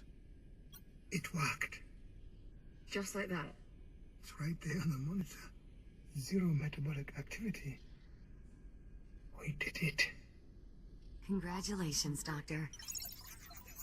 We should refrain from celebrating just yet. We still need to determine how the treatment affects human subjects. You really think there's that big of a risk? It's possible. We can't know for certain until we conduct a proper test. Apollo's right. We need to run a human trial. Juno, prep the biobed. I'll feed you the parameters. Affirmative, Doctor. What do you think you're doing? Taking my medicine. Shouldn't we at least discuss it first? There is no discussion. I have to be the one. Chasing down this cure has been my life's work. Right. And if something goes wrong, we're going to need your brain to fix it. Captain Rhodes is right, Doctor. If you die, no one here would be able to carry on your work. It's got to be me. Liv, are you sure you want to do this? Not really, no. But if I don't, I'm dead for sure. So... Is there no other way to assess the risk? None that are available to us. I concede this is not the most scientific of methods, but it is the most expedient. There has to be something we can... Jack, it's okay. This is the right call. Juno, retract the emitter array. Tell me how this is going to work? We expose the biomass in your system to a low-level energy pulse of a very specific wavelength. Absorbing this energy will effectively terminate the biomass's metabolic processes, causing it to wither and die. Think of it like a self-destruct command embedded in the biomass's base DNA. Whoever designed it knew what they were creating and wanted a way to stop it if it ever got out of control. Is this going to hurt? If I said yes, would it change your mind?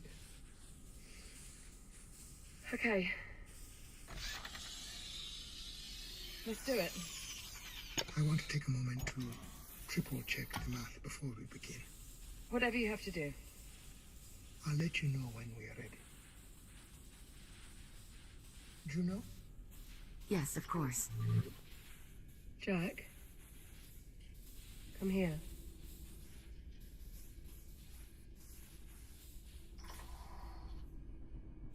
Give me your hand. It's okay to be scared.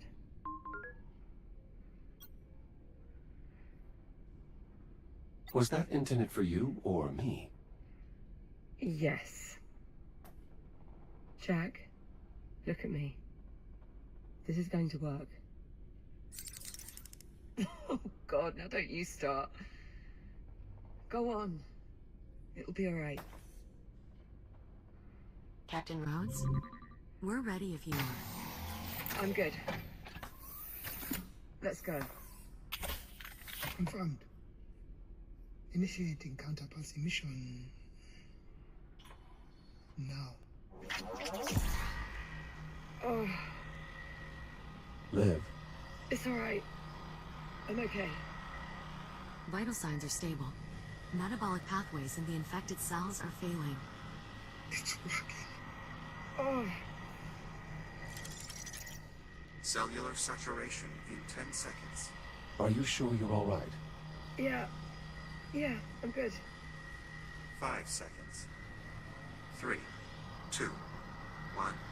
That's it. Shut it down. Liv, are you all right? I'll say one thing. I'm never going to complain about those fabricators again. Well, what's the story? Did it work? Go ahead. Tell her.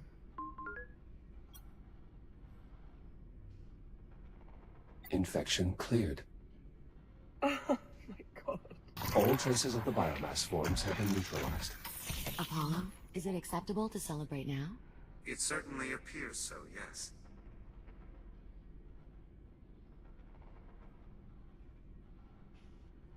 Harlan,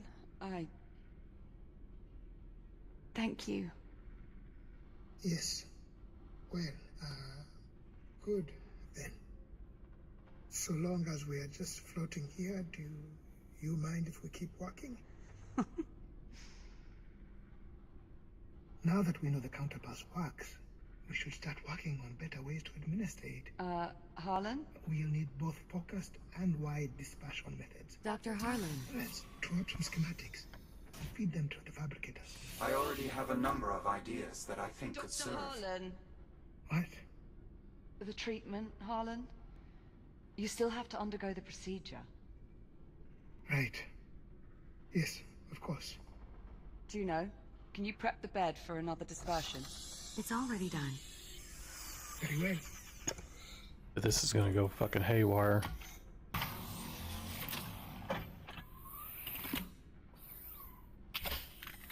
Would you like Jack to hold your hand as well? Start the procedure. Very well. Stand by.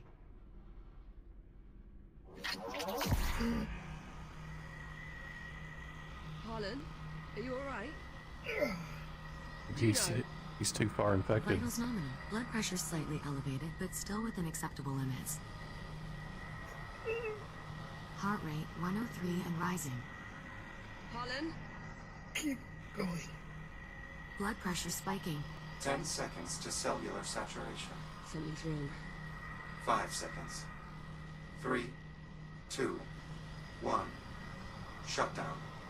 Vital stabilizing. Well, I've had worse experiences. Though at the moment I can't really think of any. Harlan? What? Captain Rhodes? What is it? What's wrong? Been infected too long. It didn't work. The biomass survived the treatment. Harlan? Juno, get me out of here.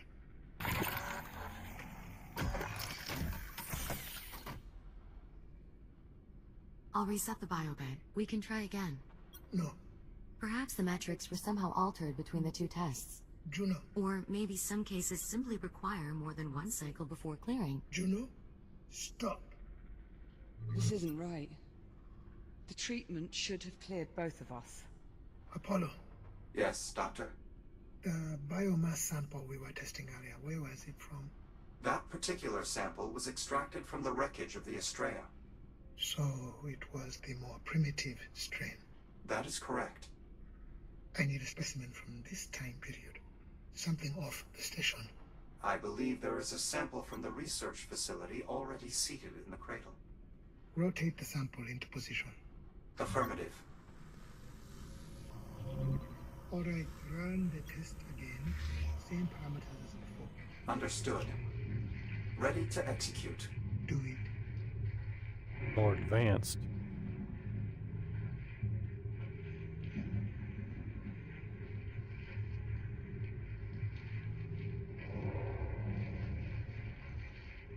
It's working. The sample is withering. Wait.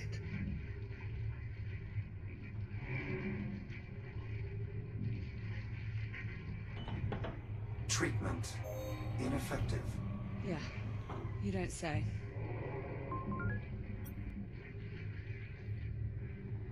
Apollo, analysis. I'm still parsing the data, but it would appear the treatment only managed to temporarily suspend the biomass's metabolic pathways, rather than terminate them.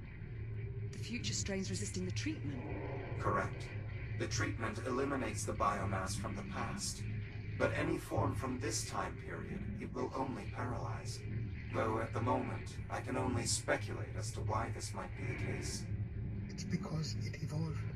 The biomass in the Astrea is still developing, still vulnerable.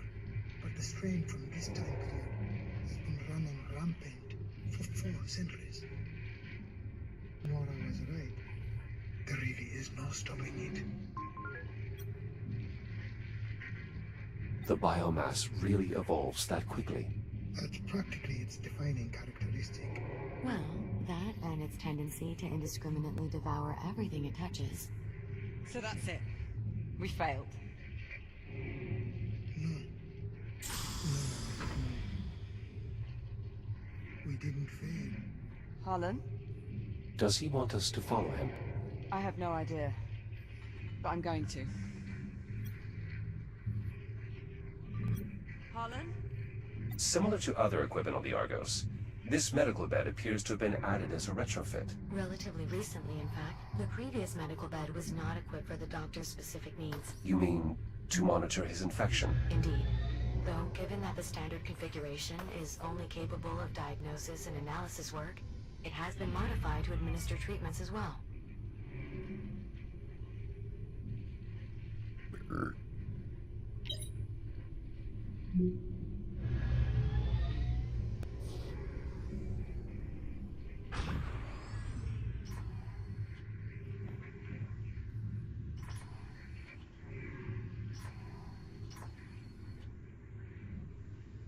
Fuck did everybody go?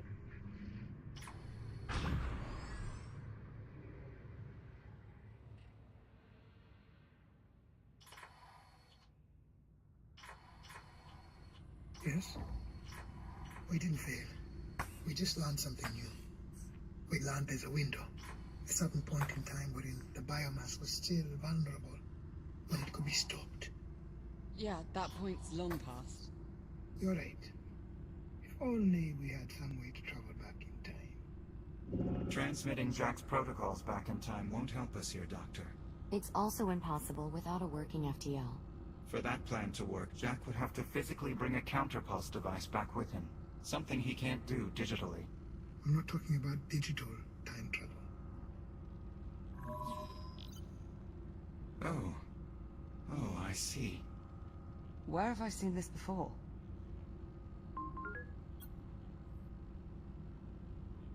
I believe that is one of the Estrella's FTL drives. I recall seeing a number of them while retrieving the fuel cell from the wreckage. What do you think, Apollo? Could it work? I'll need to run some models, but it's possible. What the hell are you two on about? I'll explain everything once Jack and I are on our way to the Estrella. We'd best get moving. Hold on! No one's going anywhere until one of you gives me something resembling an explanation. Captain Rhodes. No, if you want to send Jack back out to that plague-infested garbage scout, you have to at least give a reason. And we will. But the longer we wait, the less chance we have to succeed. Captain, I know I've already asked far too much of you both, but I have taken this as far as it can go. I need your help to finish it. What do you need us to do? Jack, you and I will make our way back to the Estrella's drive bay. You'll need my assistance to unlock the FTL housing. Captain Rhodes, if you would remain here with Dr. Harlan, there's some specialized equipment you'll need to fabricate and assemble. Oh, brilliant. Opening airlock.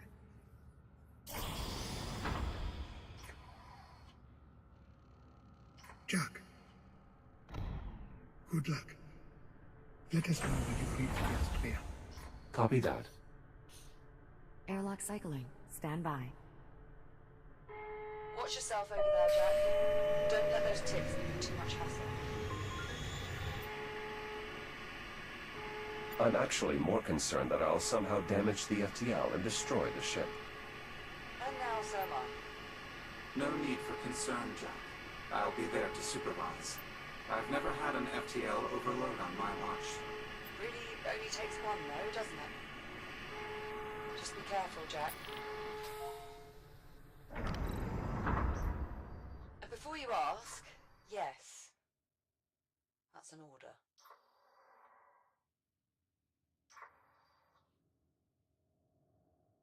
Exiting portside airlock. We need to make our way back to the Estrella, to the auxiliary drive bay. All right, Apollo, you're on your way. I'm waiting for my explanation. We all agree simply transmitting Jack's consciousness into the past won't work this time. However, if we were to appropriate one of the Astrea's remaining FTL drives, the Doctor and I believe we may be able to use it to return both you and Jack to the 22nd century. You're saying we might be able to go home?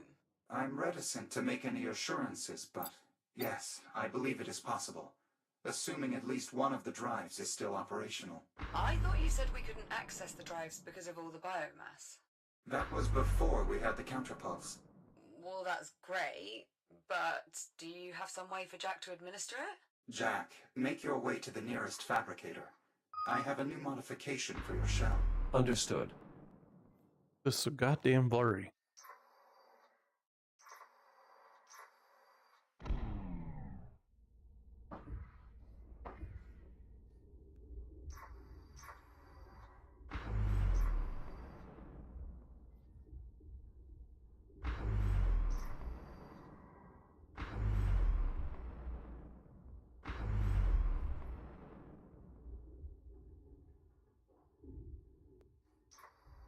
The fabricator is just to the left of the bridge entrance. My fucking ticks.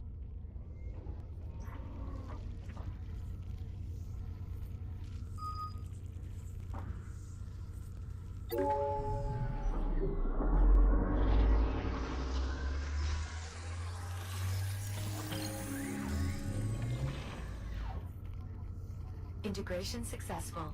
Your new counterpulse device is ready to be equipped. I recommend we run a field test before proceeding further. Those ticks feeding on the substation should make for suitable targets.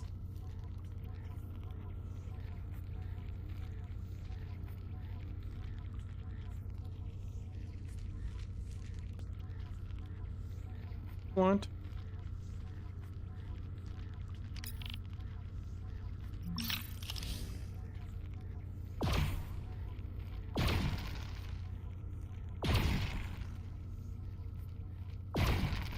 Field test successful. It's a weapon? A focused counterpulse emitter, based on a design from my own timeline and calibrated to the same wavelength as the treatment we administered via the medical pod. Cure gun? Nice. Understand, this device will only eliminate the older, more primitive biomass. The more evolved forms from this time period will just be temporarily incapacitated. Regardless, it should make short work of the biomass surrounding the Astrea's FTL drives. It's possible with more research data we could refine the treatment wavelength even further, making the device that much more efficient. Which would allow the emitter to discharge more shots before overheating. Certainly fixed you right up, didn't we? We're ready to proceed to the drive bay. In the meantime, Captain Rhodes, I will need you to assemble a custom gantry to secure the FTL once it's in our possession. I've already fed the necessary specifications to the fabricators. Good. I'm in the mood for a bit of work.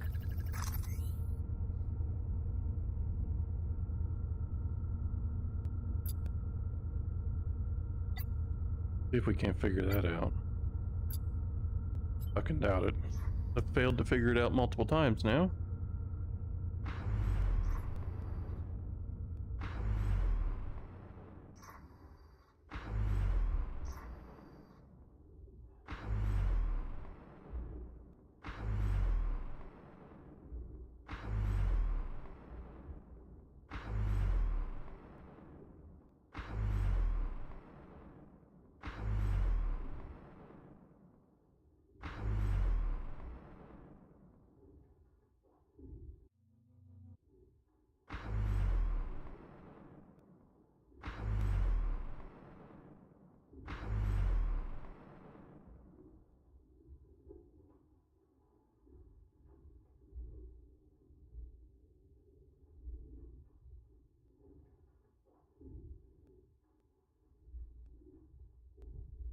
I never did even mess with them stupid fucking things.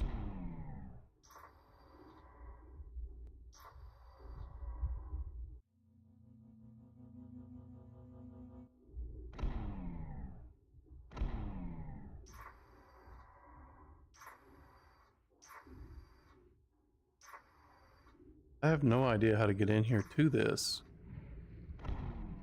Can't see the sumbitch.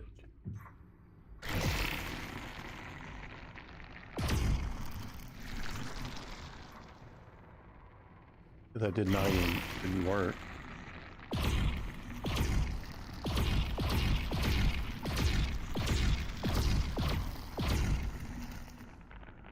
Fuck you.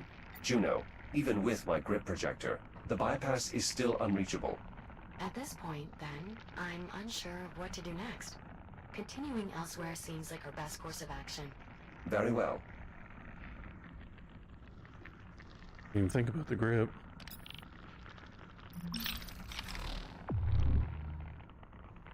But I can't get through that.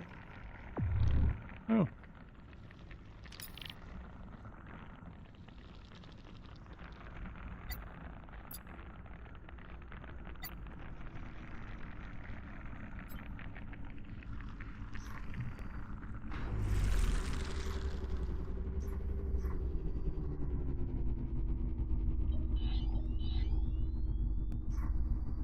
What is going on?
Breach retraction commencing.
This keypad must grant access to the adjoining compartment.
people?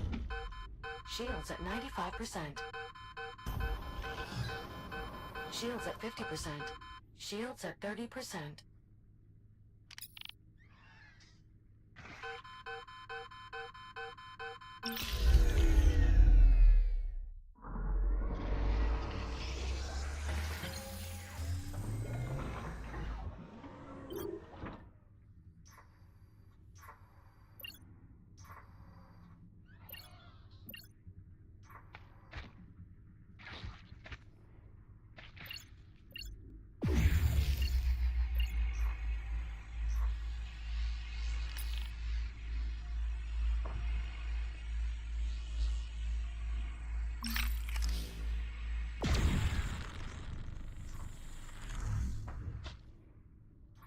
Shields at 95%.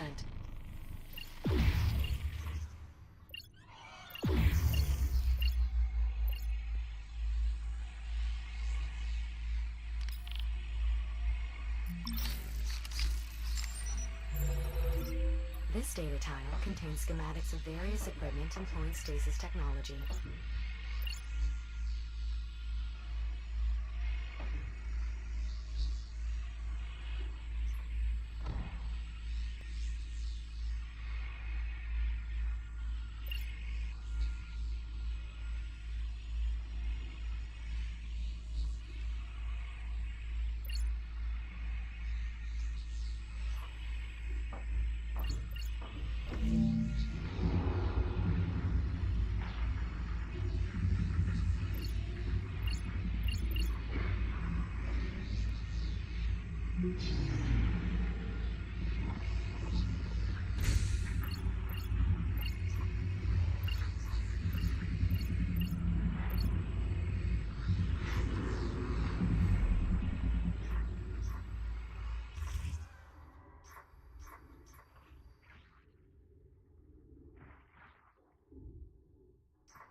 We have another casualty. An engineer, most likely trapped while trying to evacuate.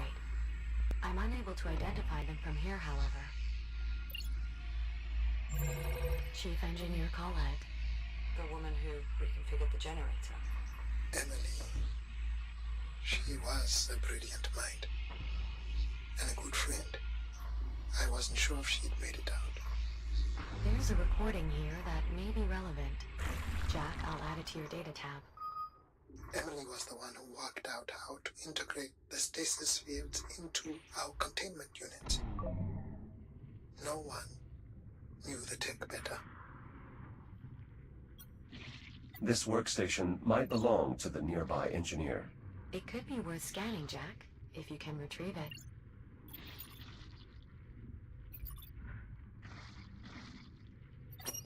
Alright, Unit 5, back to the lab. The director wants to run those simulations again. Query.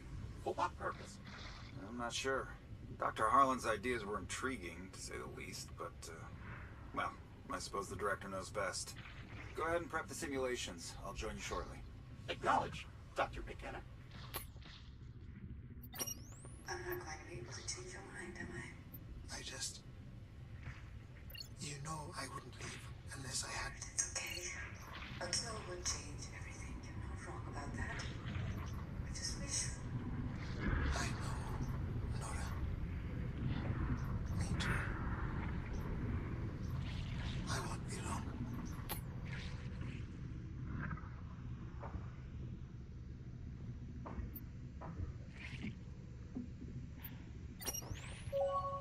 To engage a Type 3 containment firebreak, please follow these steps.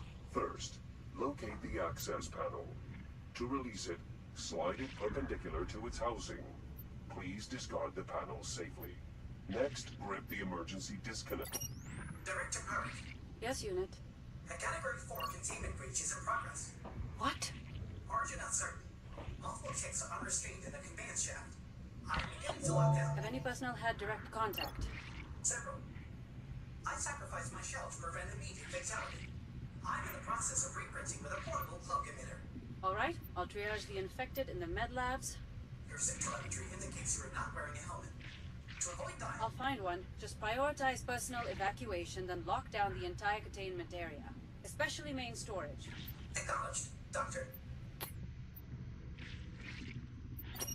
Everett? I don't know if you'll ever find this. I've already played that. Director Park, Habitat A has been vacated. All residents are aboard the evac shuttle. All right, good. Wait until the shuttle has cleared moorings, then shut down the auxiliary power station. Make sure everything is offline. Director, please verify last command. With the primary generator already deactivated, you will I've not played that too. Get in there! No! Get back! There. Probably ought to leave a note. Do not open. There. Should be plain enough. Right. Workstation. Dr. Colette? Emily? Where are you? Not on an evac shuttle, if that's what you're asking. They're leaving any minute. You have to get out of there now. Emily! I know. I just needed to pull down my notes on the status tech. Would have been done already if it weren't for that damn tick. You say a tick? It's fine. I don't think it got me. Where is it now? Contained. Anyway, I'm already heading back. The hell? Error code 13.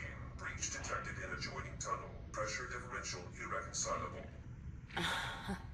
Well, shit. Emily? I think I might have an airflow problem here. Okay, hang on. I'm dispatching an X3. No, forget it. Okay, pressure's dropping too fast. Unit 7's on the way. ETA, 4 minutes. Nora, stop. Even if you do get me out, there's no way I'm making a evac. Then I'm going to stay on with you. Okay? I appreciate that, but you really shouldn't have to listen to this. Look, thanks for everything, boss. I'm glad I could help out. Emily!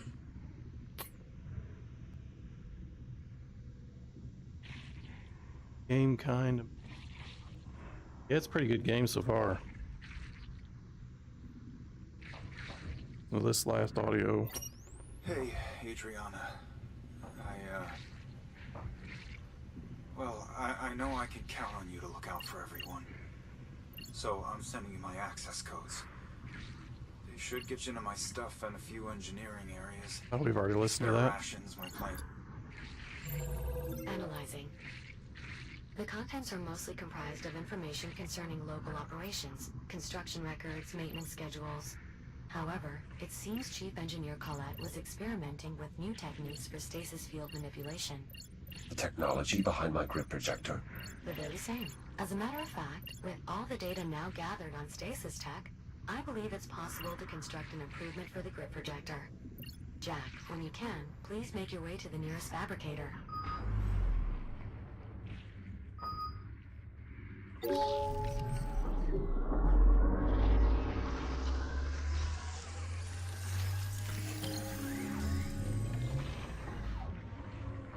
Grip projector enhancement installed. What are the new specifications? Projection distance has been increased. Excellent.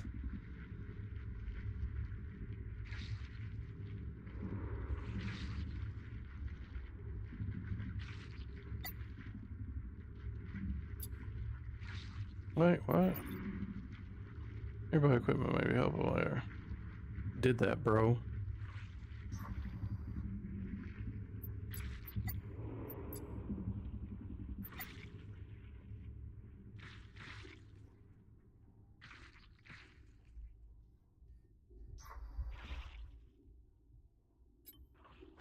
Ah, do have an extended arm, so maybe we can reach thing that we couldn't get before.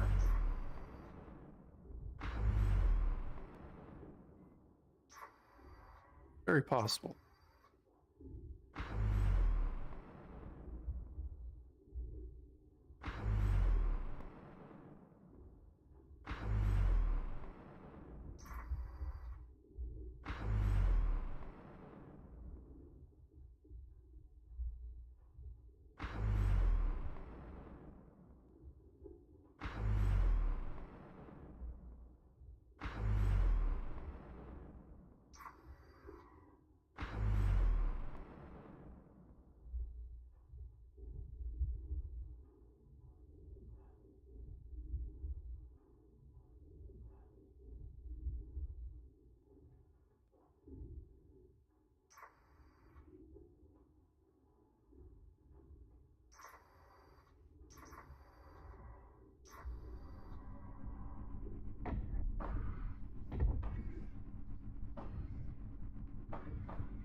If we can reach it.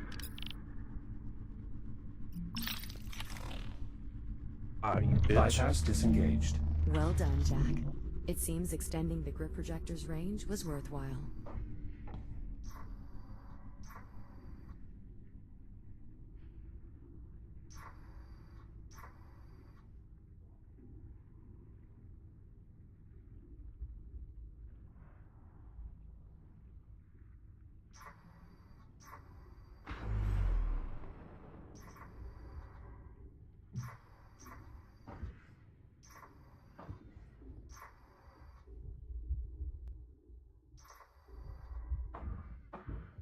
How the fuck does that help me?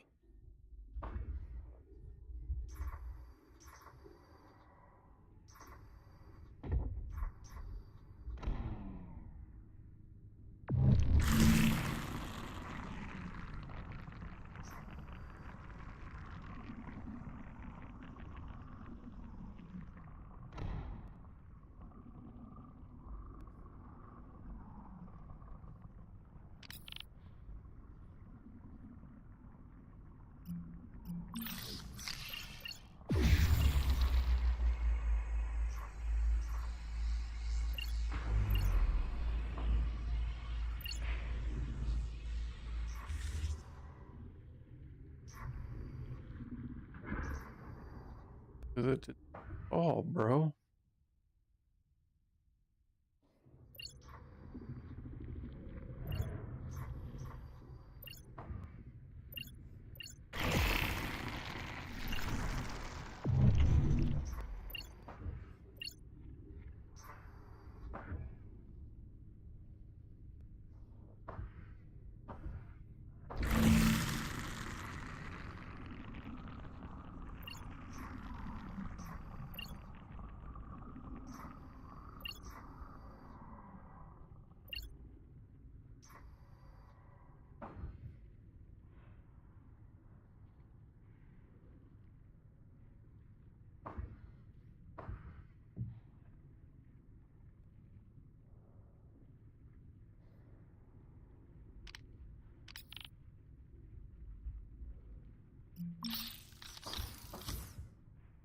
Oh, bro.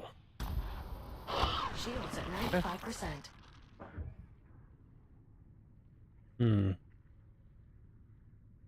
No fucking way to reach that.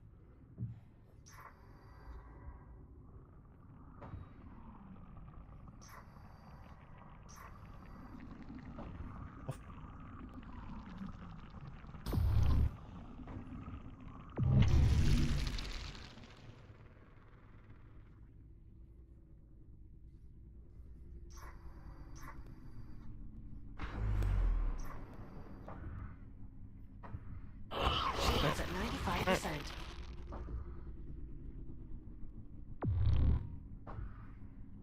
I think I need...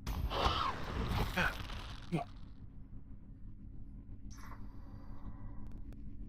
think I gotta get a longer torch.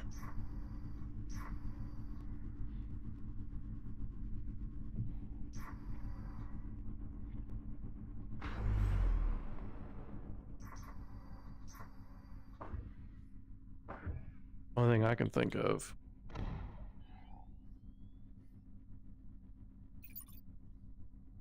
Turn this off. Investigate. Okay.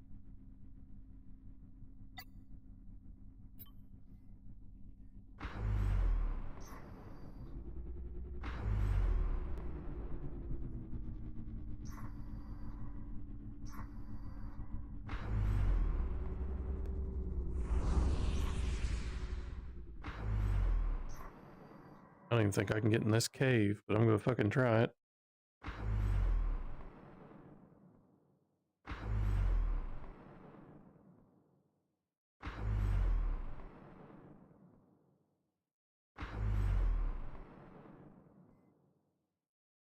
Wished I knew how to do these relays. But I'm not fucking fast enough.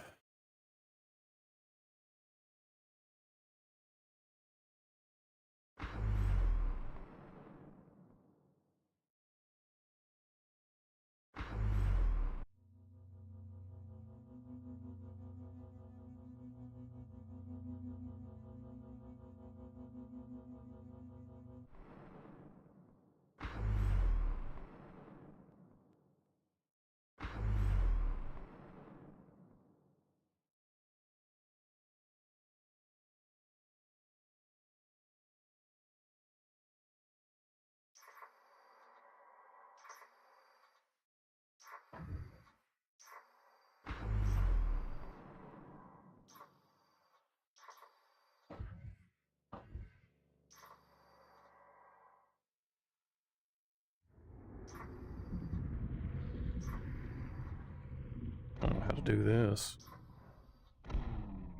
Do not know how to stop that from happening.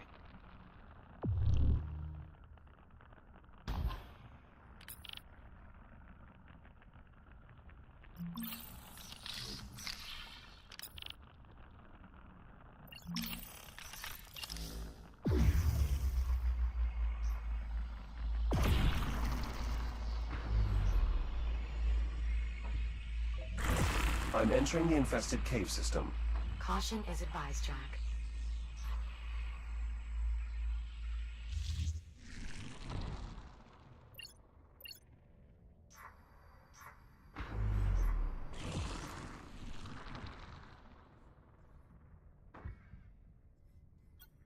Juno, how many X3s were sent here?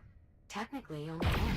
Unit 5. The multitude of shells left behind is simply a result of reprinting. I advise scanning their data boards. The contents may prove useful.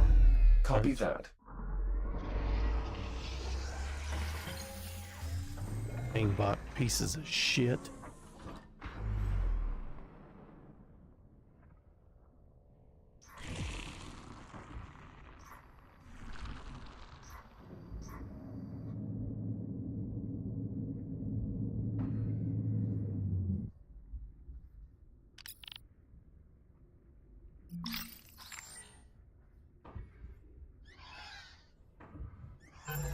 Data received.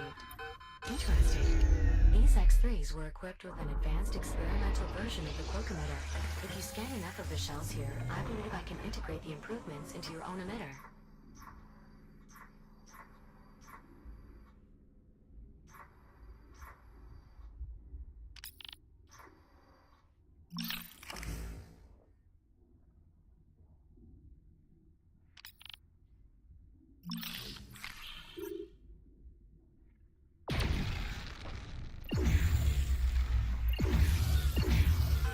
Shields at 95%. Shields at 50%.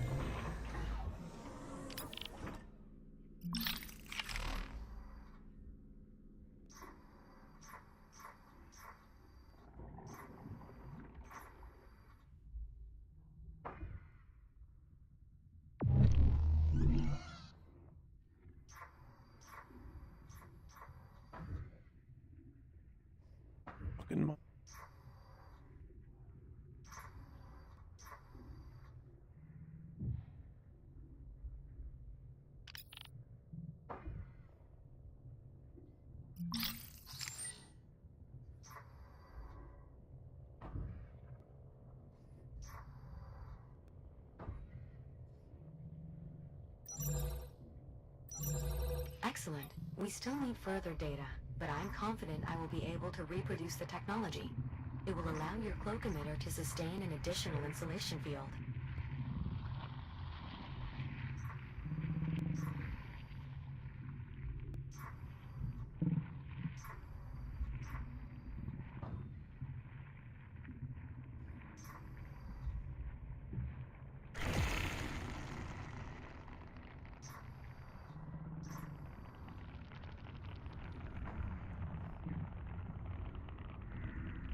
God damn it.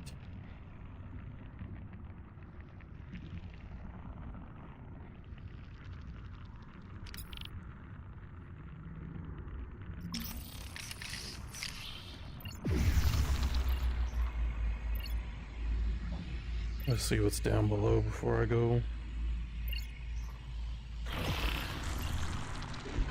Shields at 95%.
Should be all we need, Jack.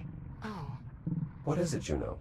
It would seem this particular shell contains a logged conversation Unit 5 shared with Director Park.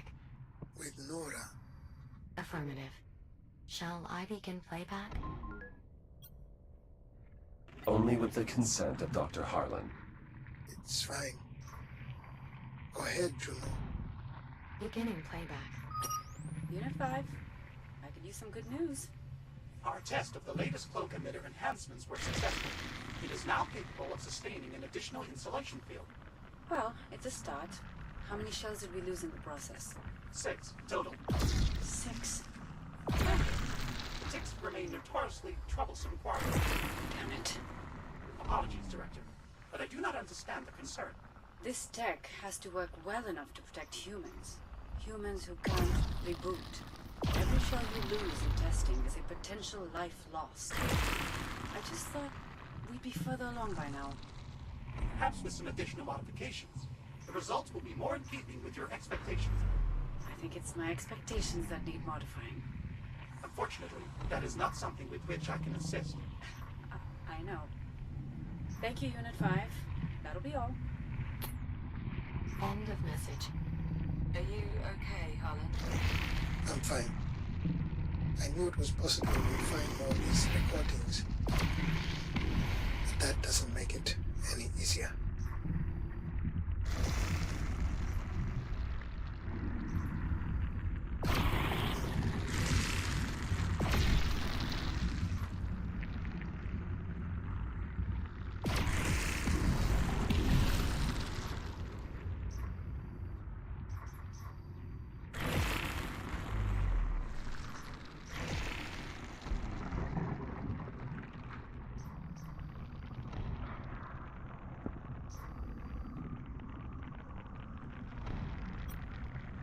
I count 3 sensors on this web. My cloak emitter will not be able to neutralize all of them. If only you had some sort of device that could rapidly neutralize the biomass. Oh, of course, we have the counterpulse emitter. That should easily disable the web's sensors. Archive retrieved. Nice work, Jack. Does that scan give us sufficient data? Not quite, but I've been attempting to ping local devices, and it appears there is at least one more shell with an intact data port. Very well. Continuing search.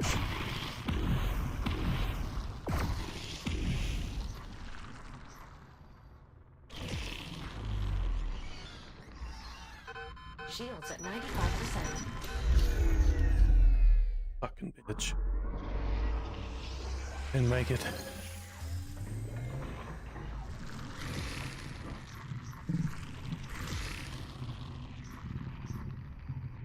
I don't remember where it was at. Is that it?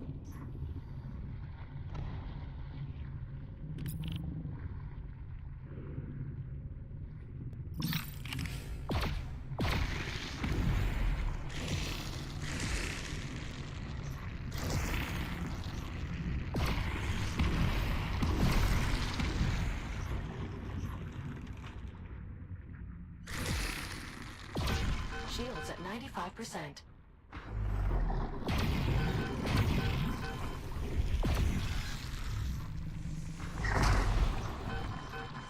Oh, Shields at bitch. 50%. God damn it! I'm about to fucking punch something. Fucking cunt. Get this piece of shit out right now. Should have had it out to begin with. Jackass.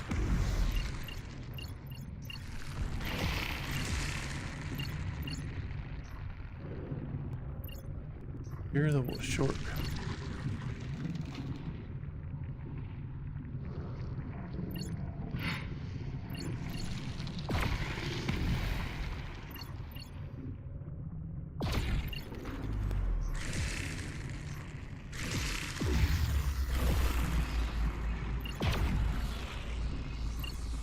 Got the wrong thing out, bro. Shields at 95%. Shields at 50%.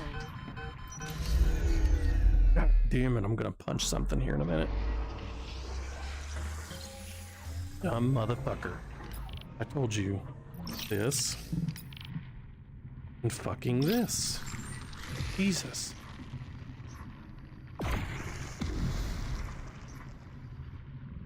Shit.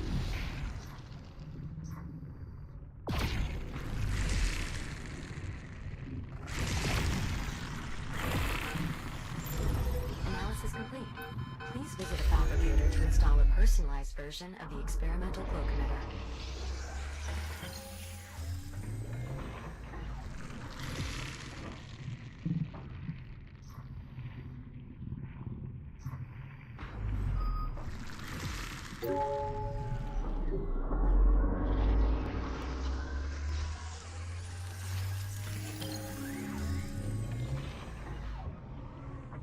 EMF insulation cloak emitter revision installed.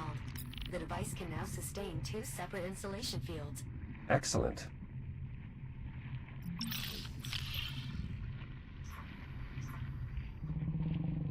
How do I get back?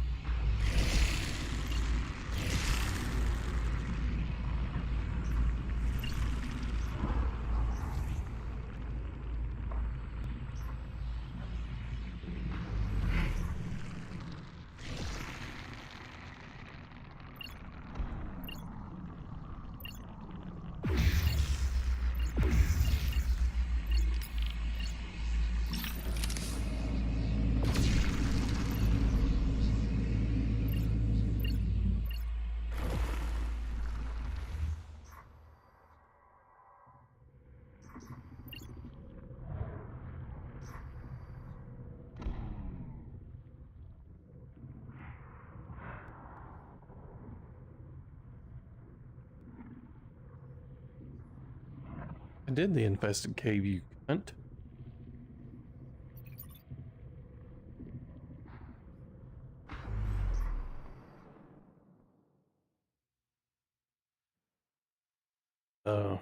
We're out of the cave. Hello?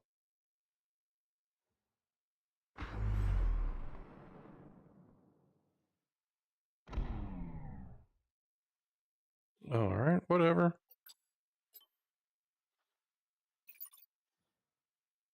Shit. This is the one I can't fucking do. Makes me mad.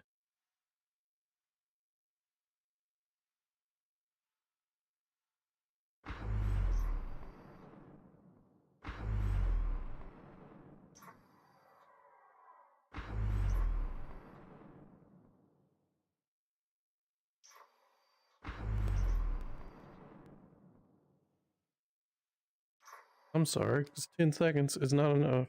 20 seconds, whatever the fuck you need. Oh, idea.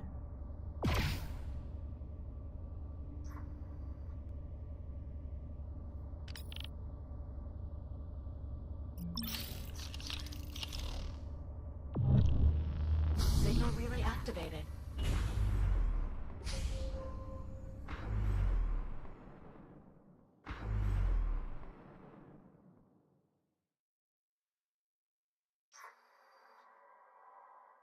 Jack, you're running out of time. This looks to be you some don't sort of depot. Give me enough Staging time, area you for stupid cunt. construction. Operations here were obviously halted quite some time ago. Nevertheless, it might be worth exploring further. I will leave it to your discretion.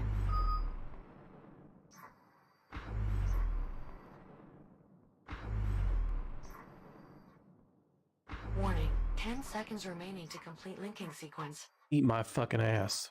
5, 4, 3, 2, signal relay activated. Bitch.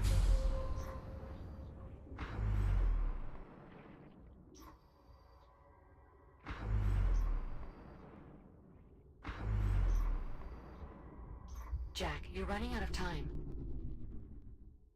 Give me something I don't fucking know. 5, 4, 3, 2, 1. Linking sequence timed out. Yep, I'm not doing it. Fuck you. Fuck your mission. Eat my fucking ass. I'm not doing it. Piece of shit.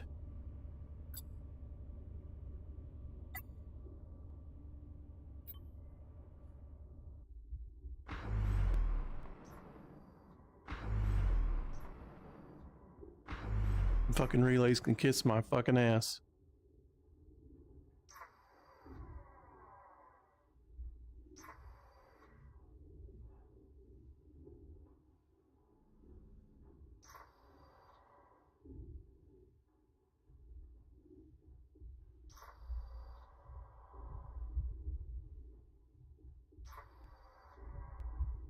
I'm here, bitch. What do you want?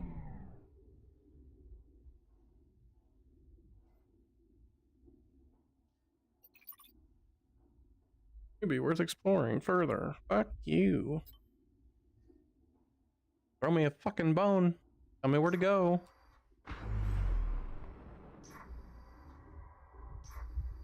Probably that.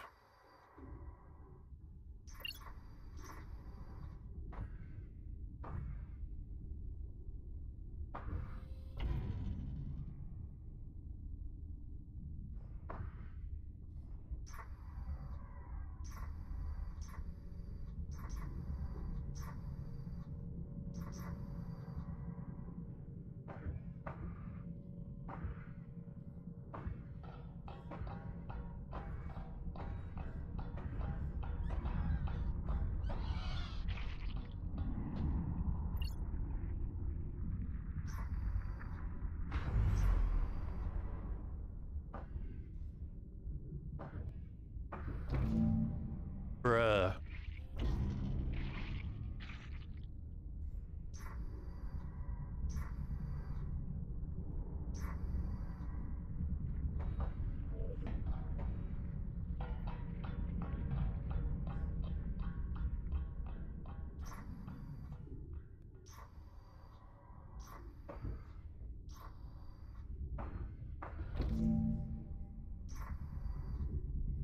Bruh.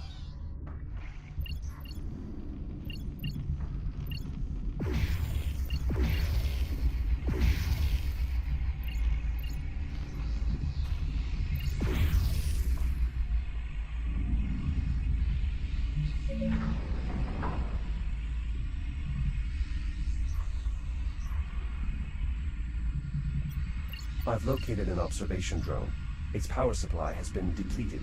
Its data stores may contain useful information. Look for an induction charger nearby.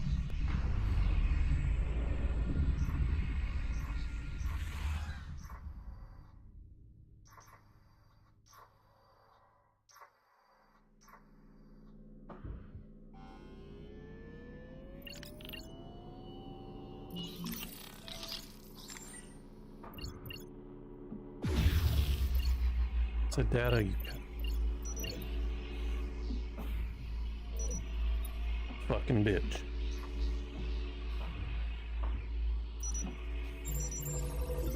Data suggests the drone spent its remaining battery life observing the gradual spread of biomass, in particular, its rate of dissemination over various surfaces.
We already scanned that one.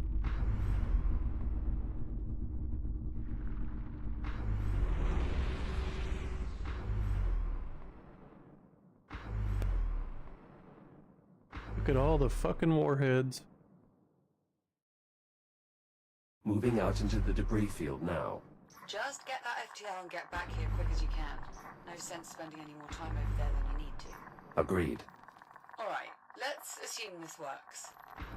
Let's say you two track down a working FTL. We get it hooked up, and Apollo manages to recreate a physical time jump that, by some miracle, sends us back home to our own time. How exactly are we supposed to eliminate all the biomass once we're there? What is going on? It's not like we can just set off a bomb and blow it all to smithereens. That's exactly what you're planning to do, isn't it? Well, not a bomb so much as a device that will unleash a sudden and forcible burst of energy across a widespread area. So, a bomb. Yes, a bomb. But one that emits a counterpulse that should only be harmful to the biomass. Brilliant. I'm a tactical AI. Most of my solutions tend to involve some form of explosion. Uh-huh. How will we make this device? I mean, I could do it, but my hands are a bit tied at the moment. I can easily repurpose existing equipment to construct a counterpulse dispersion catalyst. Cure bomb. Very well. Cure bomb. We will also need a means of transport, ideally one that can regulate the catalyst's energy signature. The cargo drones should be more than capable of assembling the materials we need. Excellent. I will transmit the details. Wait a second. How is Jack's reboot ability supposed to work in the past without the fabricator network?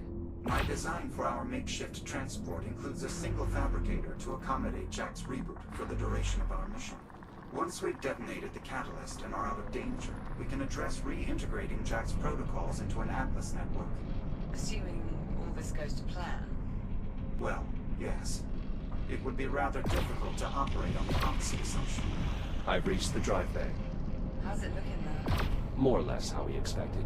That bad, is it? Jack, the removal process will require access to several mechanisms throughout the drive bay. Any live ticks in the area will undoubtedly make our job that much more difficult. Understood. I'll clear them out.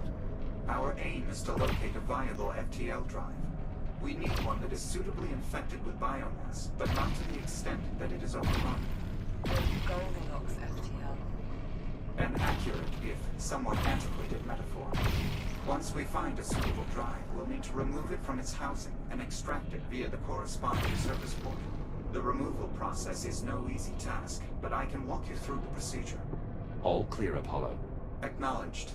Now then, we should start by identifying any FTLs that are still extractable. Look for drives whose locking pins are largely clear of biomass at the upper and lower extremities. Understood. I'll see if there's a drive that's clear enough to move. Anyone able to cross their fingers, do it now.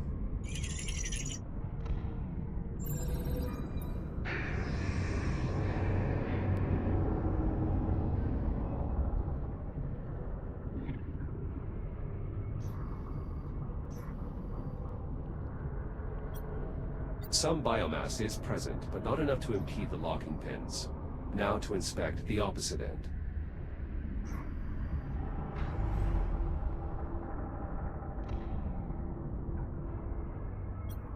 Some biomass infestation here, but it's minimal. Not enough to inhibit the locking pins. Stand by while I confirm the other end of the drive is clear. Excessive biomass infestation. These locking pins won't be able to move. Moving on to the next drive.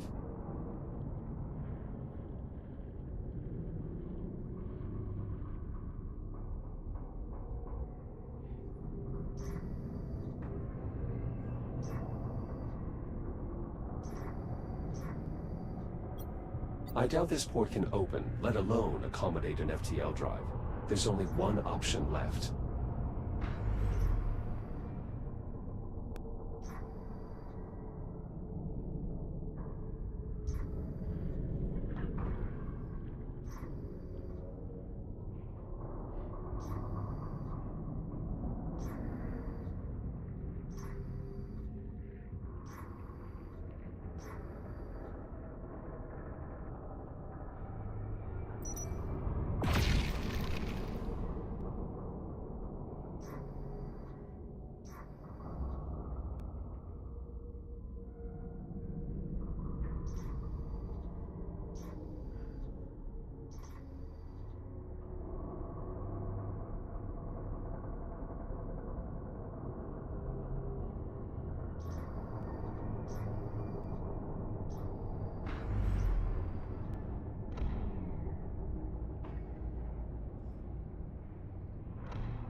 The locking pins on this end also appear to be free of any obstruction.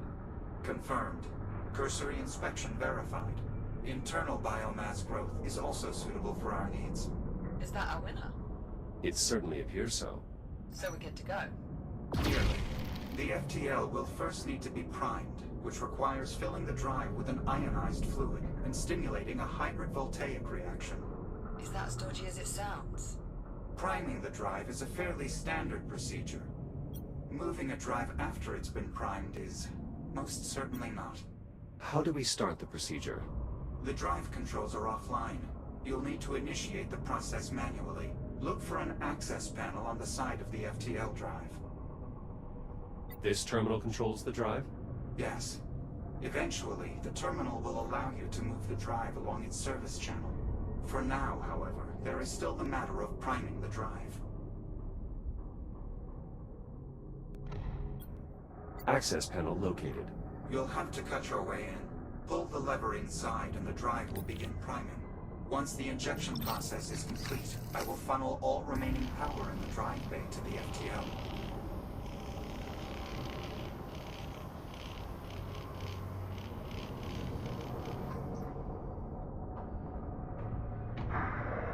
Drive priming initiated. Injection complete. I will now attempt to create a sustained reaction by applying any remaining power. Stand by.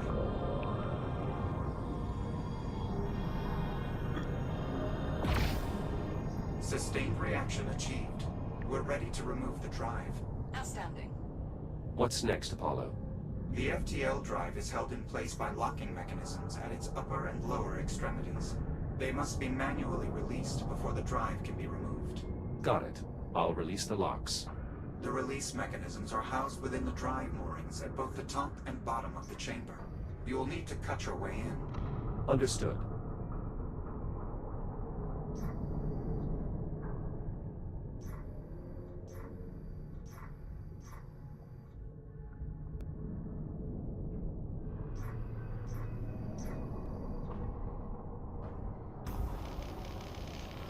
gained access to the drive locking mechanisms. The release control is located on the drive itself, between the locking pins.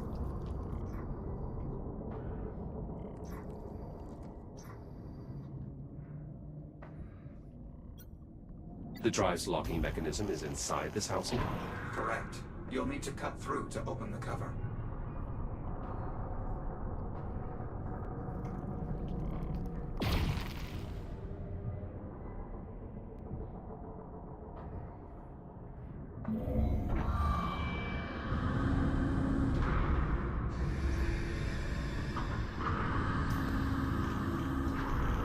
Upper locking mechanism released. Good. Once you release the lower lock, the drive should come free.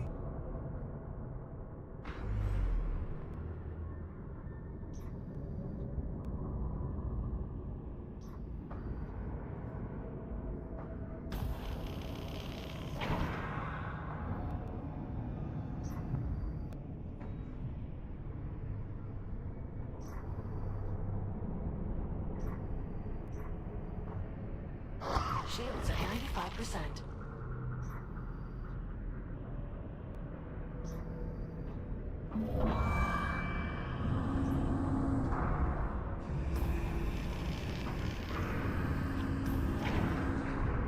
Drive unlocked. Excellent. I've repowered a nearby control panel so you can complete the removal procedure. The controls will allow you to position the drive so it can be easily removed via cargo drone. Controls located.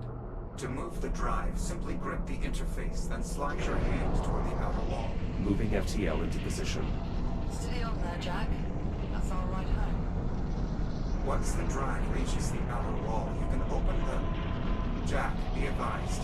Tapes inbound. Stand by. I'll deal with that. Shields at 30%. They must have been drawn out by You the fucking drive's cunt. substantial energy signature.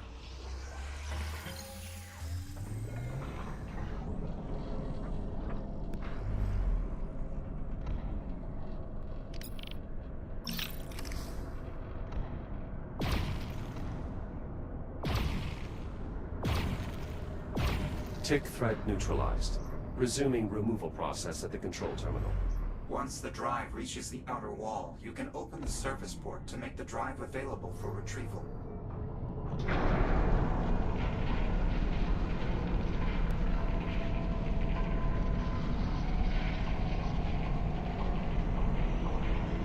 The drive is in position.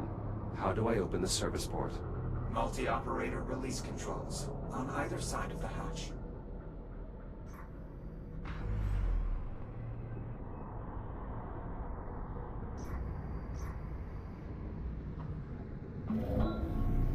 Bruh.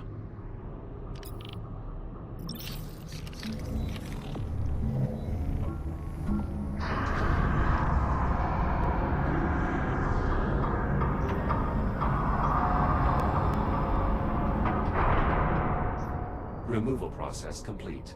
The FTL drive is ready to be extracted. Good work, Jack. Drones are on their way. Copy that.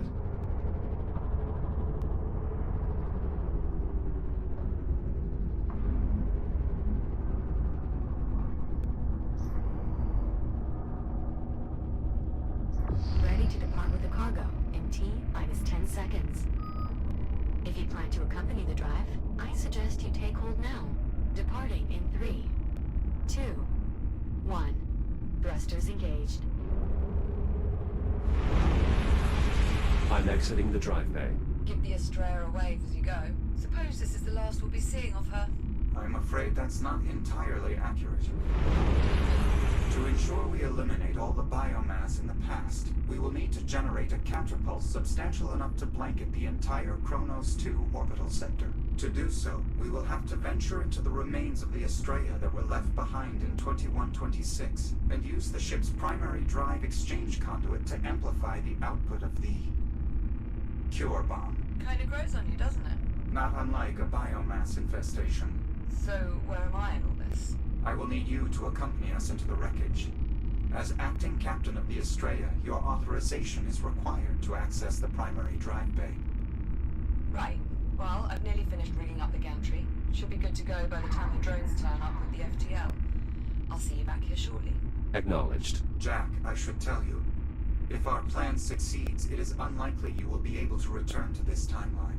If there are any outstanding tasks you'd like to finish, now might be the opportune time. Understood.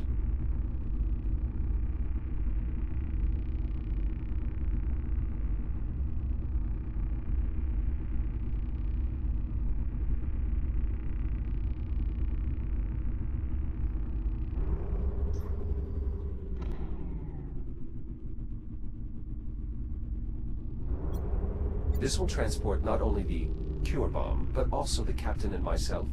Correct. It won't be particularly fast. Comfortable. But it should be safe. Still, Captain, for posterity, you'll want to stay clear of the thrusters. Though your suit should be more than capable of... Don't worry, Juno. I'll only cozy up to a thruster if I start to get chilly.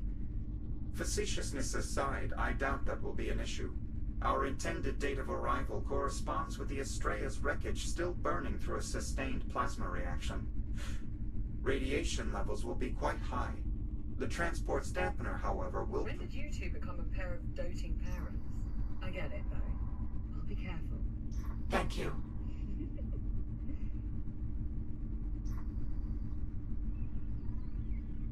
What? I secured it. It's fine. Don't get cheeky with me. Alright, Doc. The gantry's rigged up. I think we're all set here.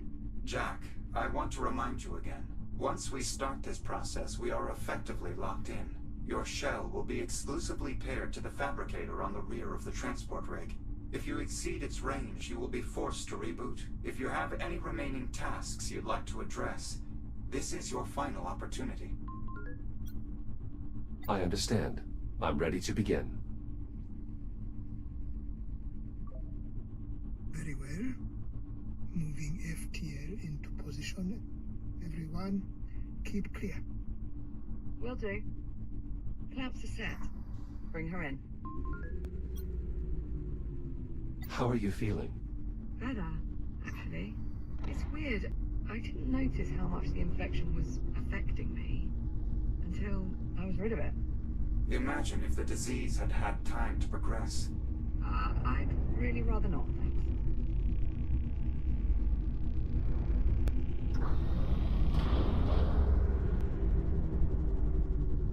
Drive secured. Confirmed. Connection established. The FTL is now linked to the station's power grid. Reading vigorous biomass activity within the drive. The infection is feeding off the FTL's energy field. I assume that's good. It's expected. Begin diagnostic and compatibility check. Verify functionality of all drive components. This should only take a moment. No problem. We'll just sit here in nervous anticipation. Very well. I will admit, this arrangement feels decidedly less secure than our last jump through time. He has a point, Apollo. You basically have us riding a literal time bomb into the past. Mind-bendingly awesome as that might sound, you are sure this is going to work, right? The odds of success are surprisingly favorable, especially when one considers all the variables at play. Suppose we can work with that. Diagnostic and compatibility check complete. Stand by while I reconfigure the FTL's drive settings to mirror the exact conditions that first sent the Astrea back in time. Dr. Harlan? Yes, we have to get clear of the platform. I know. Well, I guess this is it. So it would seem. Captain, I want to say I'm sorry. I was wrong to keep you in the dark as long as I did. Perhaps if I trusted you sooner. In any case, I hope you can forgive me, though I don't expect you to. Right. Well, goodbye.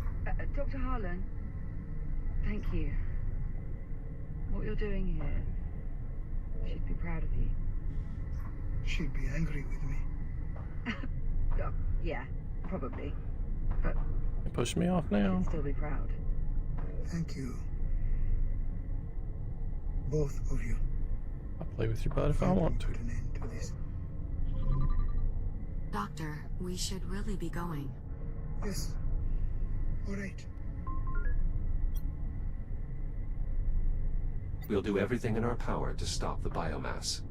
I know you will. FTL settings configured. As soon as the doctor is clear, we can begin spinning up the drive. Farewell, Captain Rhodes. Take care of him, Juno. Of course, always.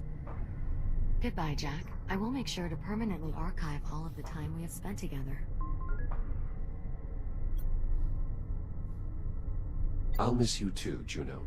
Good luck saving your timeline. Popcorn?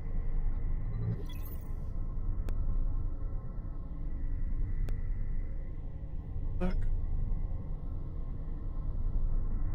Fuck is calling me?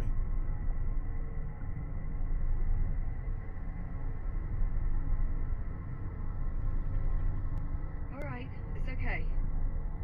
Well, what do you say, Jack? You ready for this? I am if you are. Yeah. Yeah, it'll be fun. Apollo, we are clear. Very well. Commencing final jump prep. Listen. I realized I never properly thanked you. For, well, everything.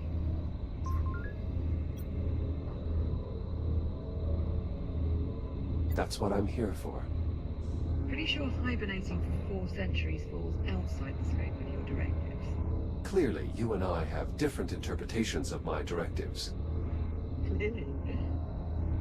Well, regardless, thank you. Of course. FTL spin-up complete. Drive reports green. Remember, you need to trigger the device before the Ithaca reaches the infected zone. That should be enough to alter the course of events. Prevent the biomass from spreading. Understood. We'll get it done. Transferring manual control to transport. Ready to execute jump. Godspeed. To you both. All right, Jack.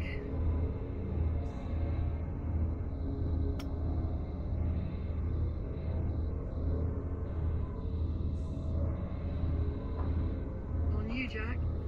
FTL engaged. See you in a tick. Jumping in 3, 2.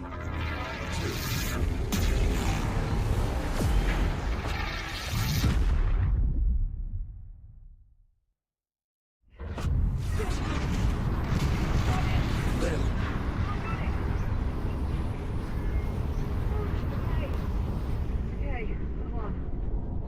Are you all right? Yeah, no, I'm okay. It's just...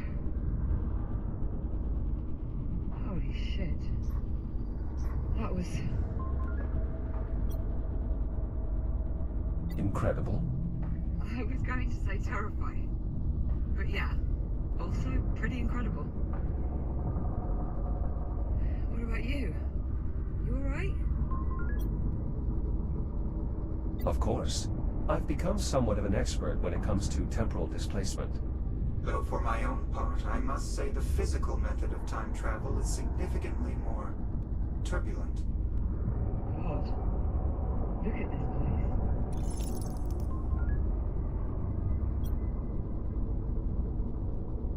Not exactly the home you remember. You know what? I'll take it. As long as we've still got time to do our job. Apollo, can you verify our time frame? Did we make it back before the Ithaca? Cross-referencing astrometric positional data. Stand by. Confirmed. We have arrived just prior to the Ithaca's approach. I think I see her. There.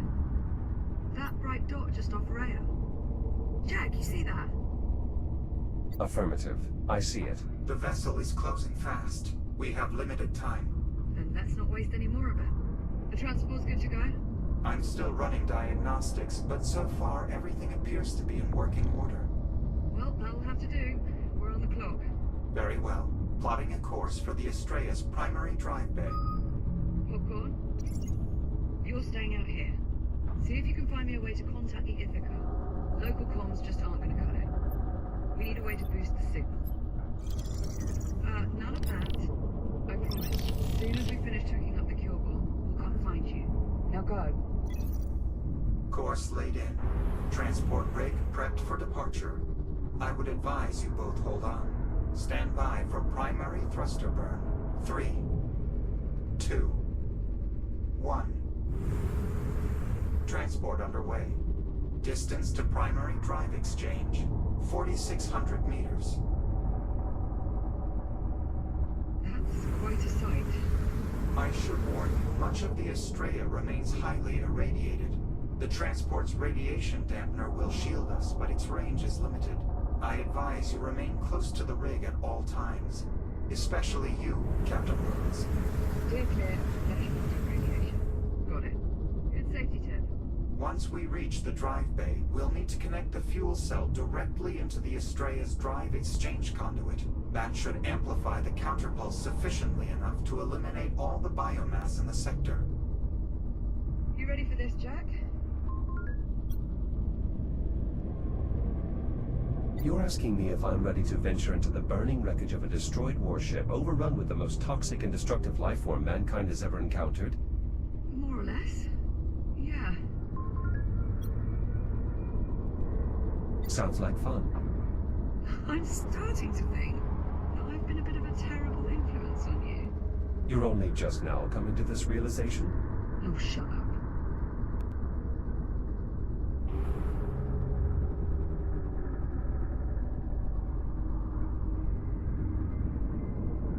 Approaching the Estrella's outer hull. Brace for deceleration. Better hold on to something.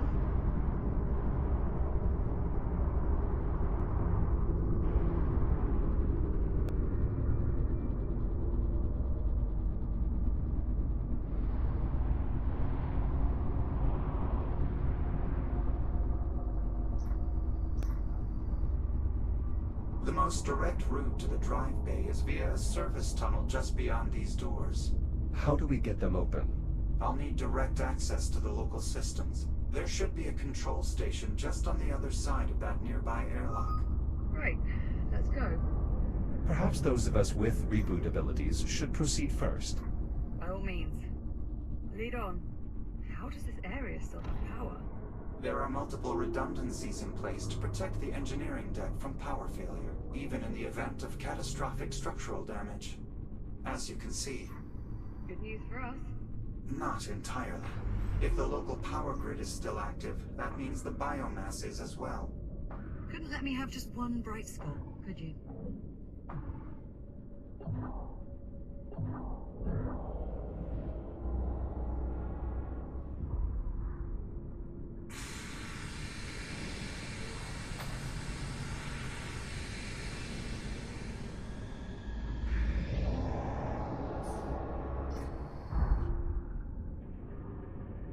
The control station is just up ahead. No sign of any significant biomass activity. How long do you suppose that will last? Based on previous experience, probably not as long as we'd prefer.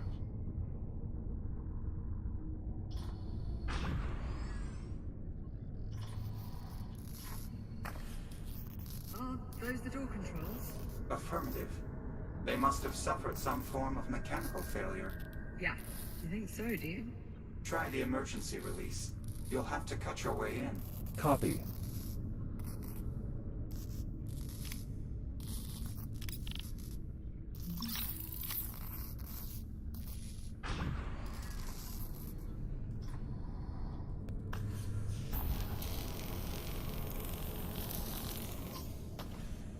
Locking mechanisms released. Doors open. Area clear. No biomass presence.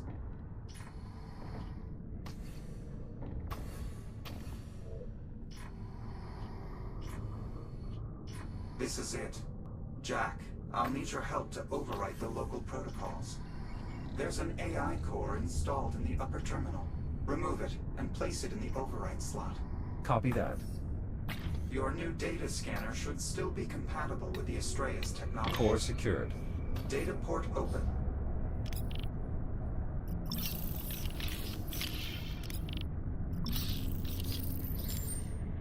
Commencing upload.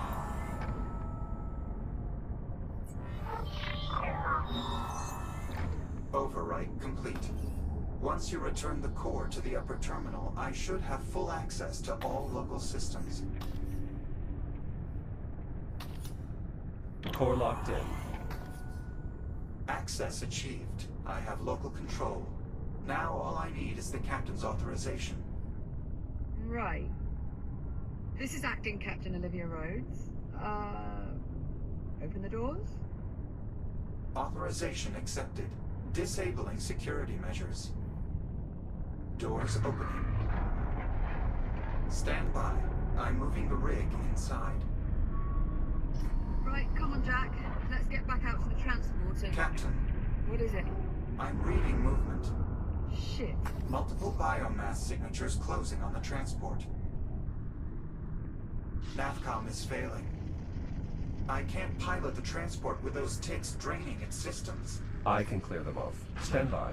Use the secondary airlock beyond the control station. It's your quickest route to the transport. Got it. We're on our way. Negative, Captain. You will need to remain inside. The transport is too far out. You would die in seconds. Right. Flesh melting radiation. If you die, our mission fails.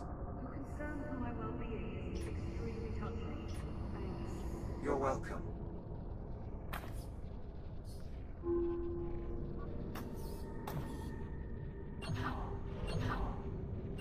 Cycling airlock. Stand by. Might want to ready that counterpulse gadget of yours, Jack. Affirmative. I'll signal you when it's all clear. I'm gonna just back up a bit here. I count 3 tick forms on the transport jack. You'll need to neutralize all of them in order for me to regain control. Acknowledged.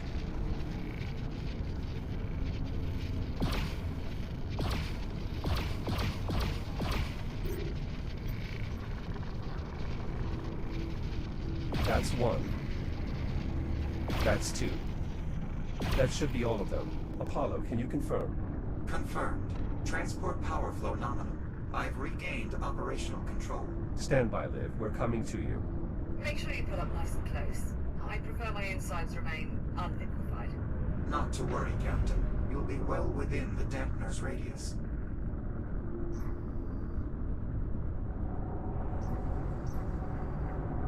There.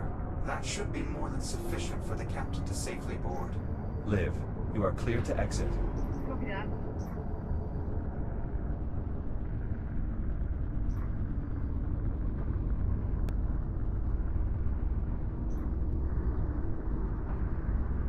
I'm on.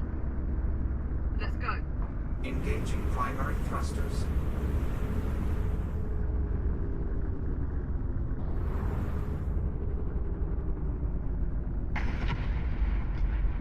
Be advised. Adjusting course.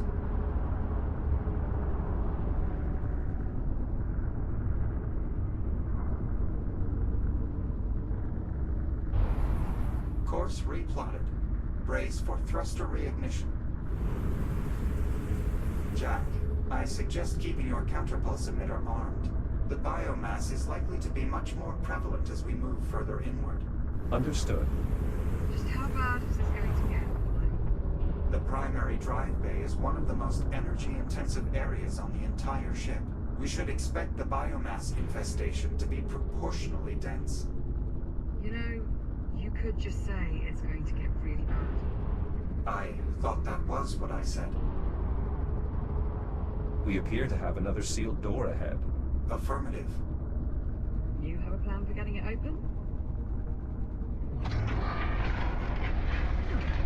That'll do. Yes. My newfound control of the local systems is more extensive than I anticipated.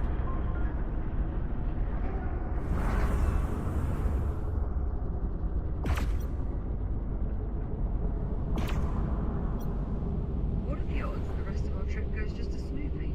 Approximately 3,478,000 to 1. Rhetorical question, Apollo. Apologies. Programmed reaction. In any case, I expect the door to the primary drive bay will require a bit more effort to open. Well, I wouldn't want us to get spoiled. Proximity alert. Jack, look out! Firing braking thrusters.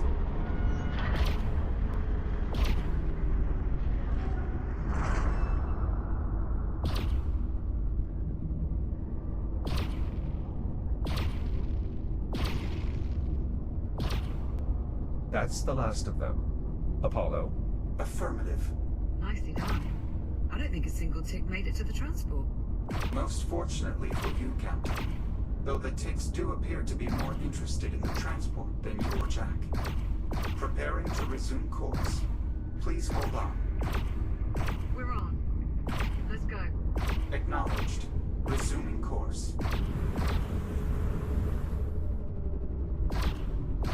We should be coming up on the drive bay shortly. Popcorn? Popcorn, you read? Coming up on the drive bay. How are things looking your end? You find me a way to talk to the Ithaca? There's got to be something in that mess we can cobble together. Keep looking. Just enough to get a signal. Could be Morse code for it. Just as long as the Ithaca can hear it. Okay. Well, copy that, I guess. Keep me posted. How much farther, Apollo? The drive bay is just up ahead.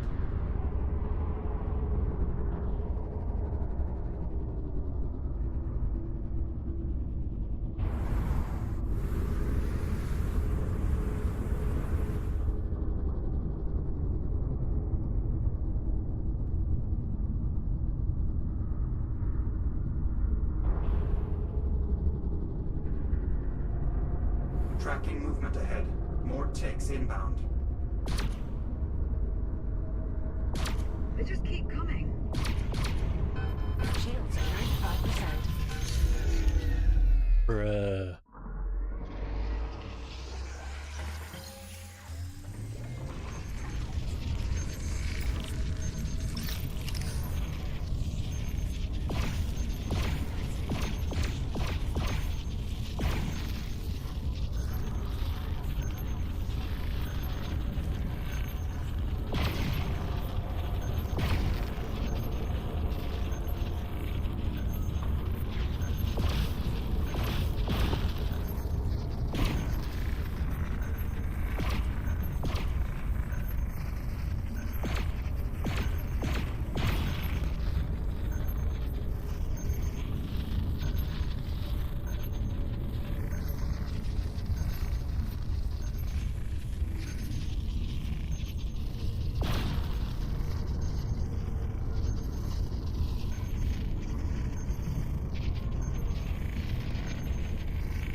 I think that's the last of them.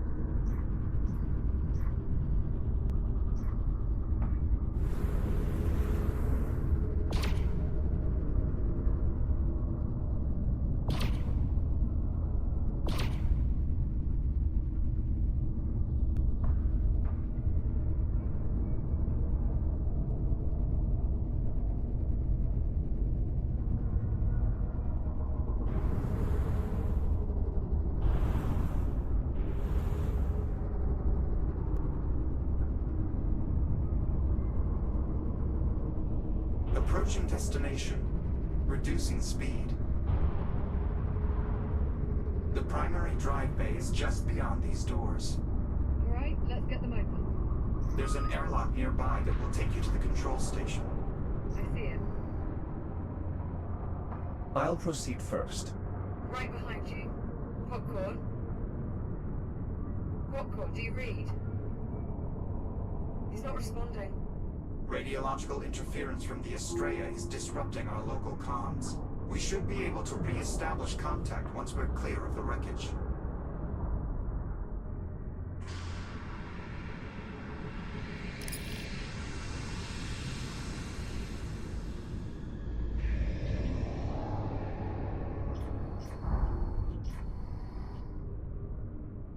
Are those escape pods? That's correct. Do they still work? Surprisingly, yes. The pods are still registering as functional. You're thinking we could use them to evacuate once we finish the catalyst. Well, that is what they're here for. And anything's better than having to backtrack through that mess of tunnels. Very well. Once we've finished installing the catalyst, we'll use the escape pods to get clear of the wreckage.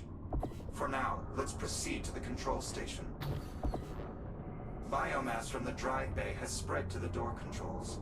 What about the emergency release? There is considerable buildup around the panel, but it looks to still be accessible. I'll take a look. You could use your counterpulse emitter to nullify any threat from the biomass.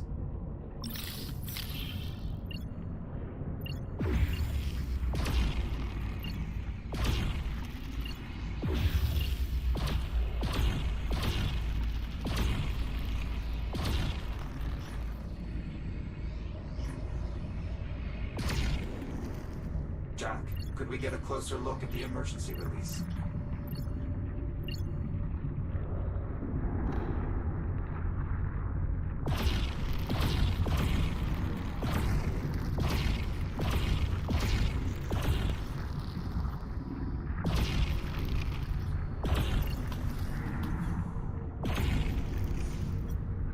The infestation is fairly severe, but I think I can still reach the panel.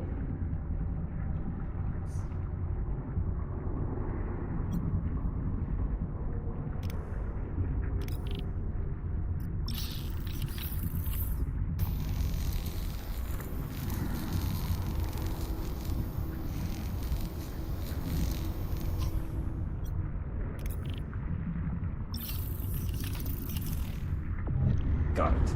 Opening door. Through here.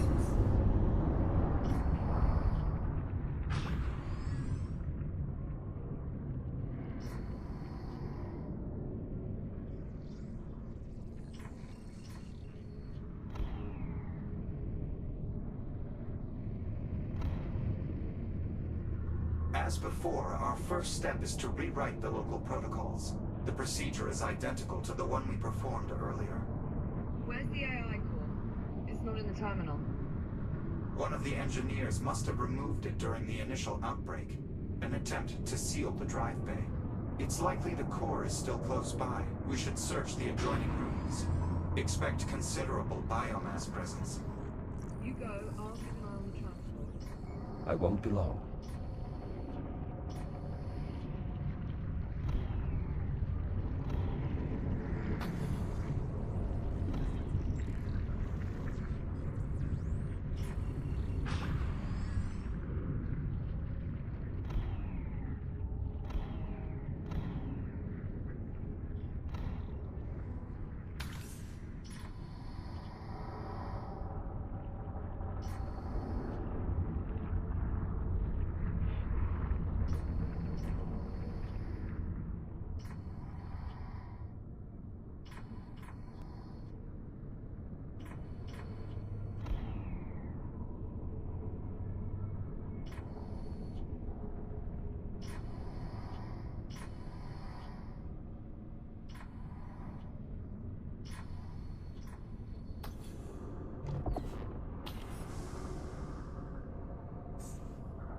Jack, we need to retrieve the AI core, or we won't be able to access the drive bay.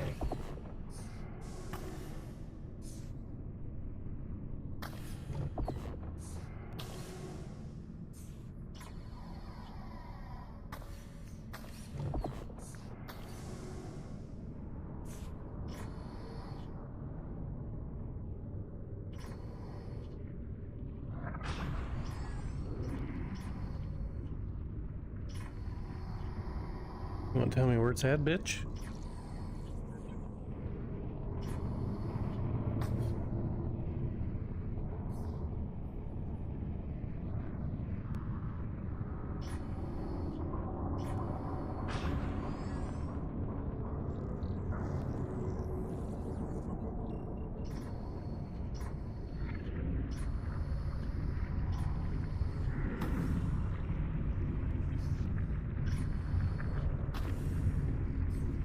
There it is.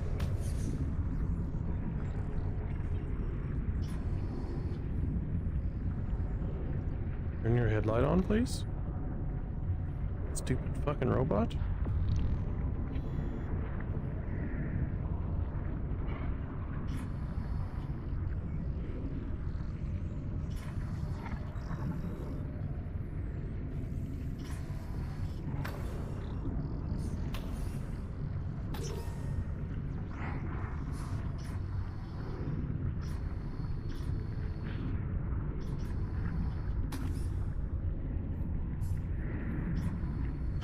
Shields at 95%.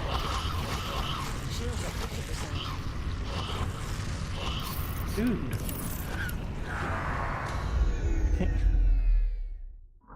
Stupid ass game.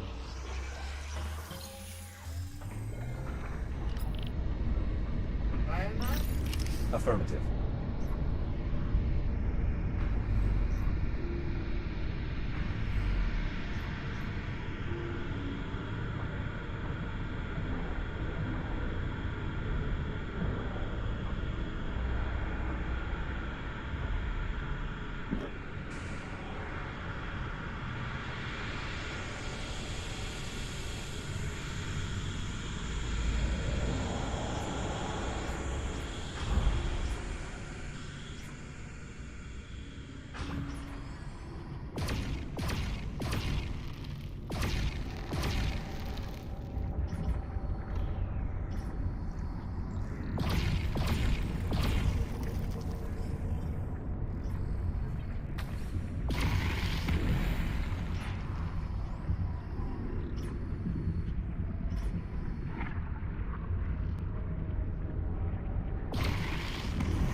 There, at the far end of the corridor. The core appears to be intact. We just have to reach it. Got it. Liv, I have the core. I'm heading back to you. Copy that. See you shortly.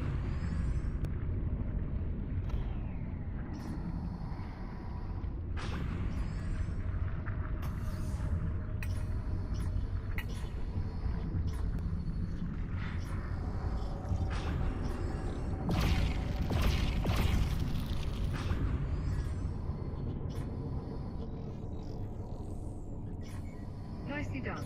We're sure the core's in good shape, right? We'll know for certain once Jack places it in the override slot. Core in place. Data port is open. Commencing data transfer.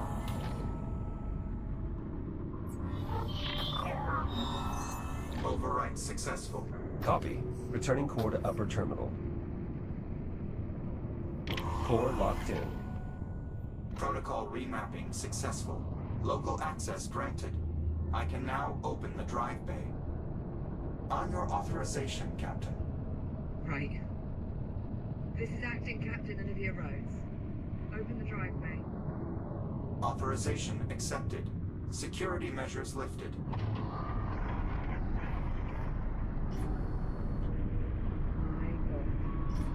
Remarkable.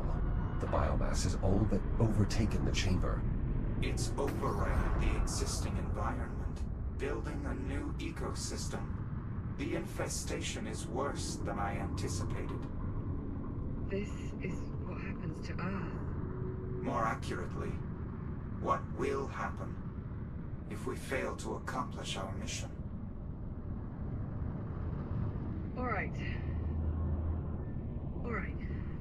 We've got a job to do. So, let's get to it. Captain, I'm afraid given the state of the drive bay, I cannot allow you to accompany us inside. What? No. I'm staying. I'm with you. As much as I would welcome your assistance, I don't think that is an option. Jack is right, Captain. If these new readings are any indication, the drive bay is far too dangerous an environment for a human being. The odds of your survival are close to zero. That is not an exaggeration. Right.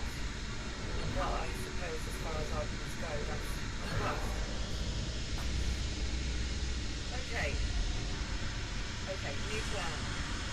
I'm going to track down Popcorn, see if we can work out a way to make contact with the Ithaca. The escape pods are good to go, follow? Affirmative. I've already plotted the coordinates. Simply climb inside and seal the canopy. Good. Keep this comms channel open. I don't care if the signal gets spotty. I want constant communication. Understood. Jack? Good luck. You too, Olivia. Be sure to come back in one piece, yeah? I assume that's an order. Bloody well right it is. Transport is ready to depart. I will do my utmost to navigate a safe route through the drive bay. All right, I'm on board. Hold for acceleration. Liv, Apollo and I are making our way into the drive bay. Copy that. I'm closing up the escape pod. Acknowledged. Safe travels. Yeah, to both of us.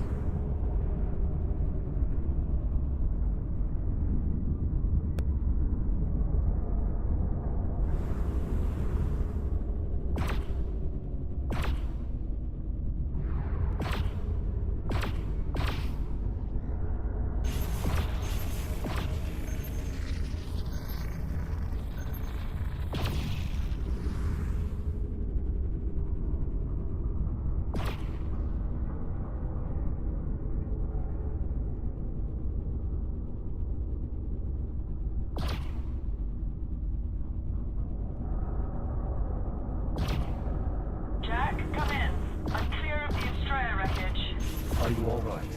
Ride was a touch shaky, but I'll manage. Still no sign of popcorn. Nothing on comms either. At this point, all I can do is focus on finding a way to contact the Ithaca and just hope he turns up. I'm sure he will. Yeah. Right then, I'll keep you posted.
Jack, we may have a problem. What is it? Power to the drive exchange conduit appears to have been cut off. The conduit must be fully powered if we are to sufficiently amplify the counterpulse blast wave. What are our options? Our best course of action is to try and reroute power from another system.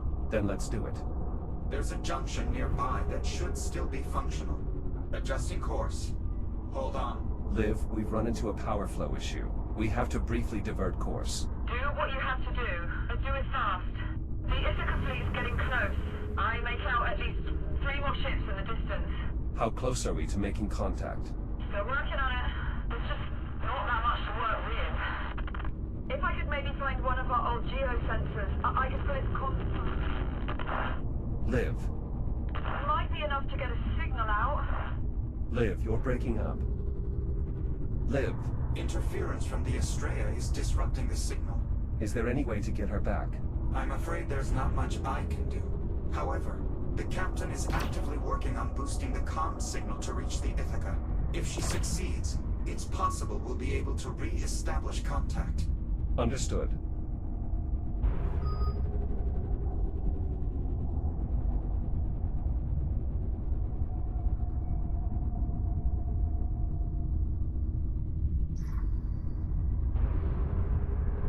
This is it. These junction controls should allow you to divert power to the exchange conduit. Understood. Stand by. Discerning strategy, Jack. Rerouting the power would have undoubtedly drawn those ticks to our position. I commit, Jack. Incoming. Seems we didn't get them all. Shields at 95%. That's it. We're clear for now.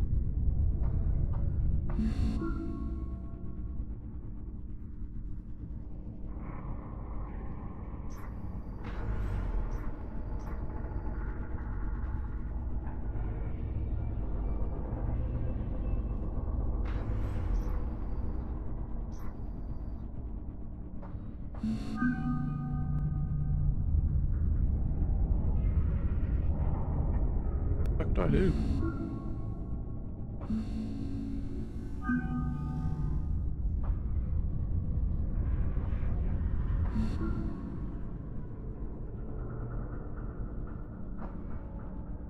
No idea.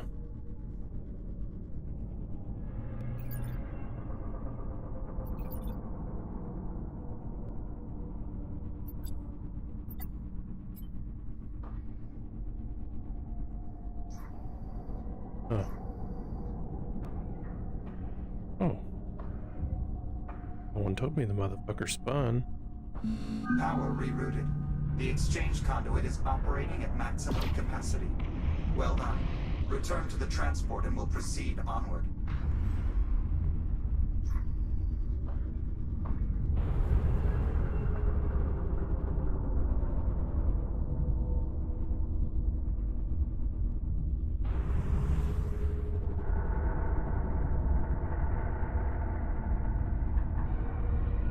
Ticks on approach.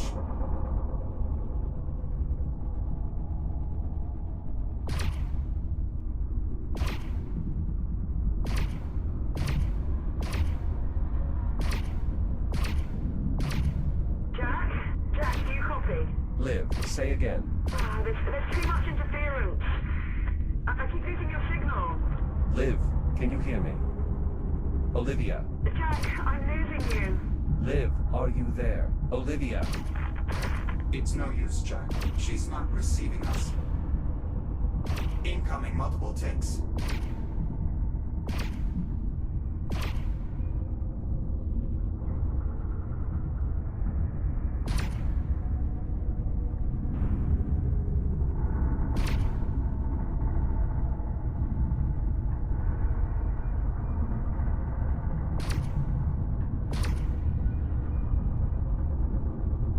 Ticks inbound.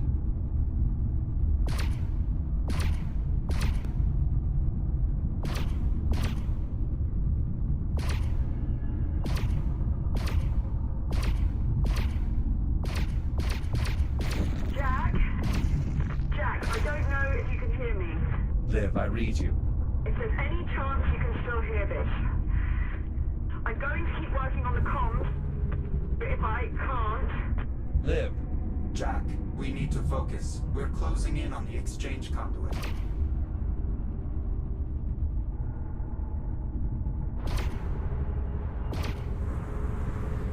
We've arrived. We'll need to connect the catalyst to one of the conduit's fuel cell housings. This will allow the device to trigger a cascading reaction that will amplify the blast radius enough to eliminate all the biomass in this sector. Does it matter which housing we use? We should start by identifying which housings are still operational. Look for any housings with a working data port and call them out. Got it. Rampant infestation. Housing appears inoperable. A valid assessment. What about housing B3? Negative. There's too much biomass clogging the mechanism. All right, let's move on. I think we can safely rule out this housing as well. I concur. I'll circle the conduit so we can inspect the remaining housings.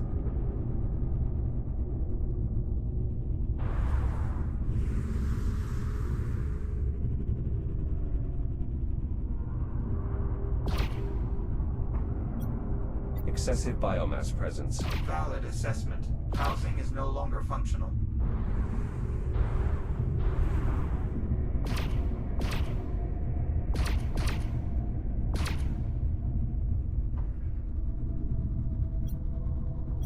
Housing D4 might still be salvageable. Biomass presence is moderate, but still enough to be a problem.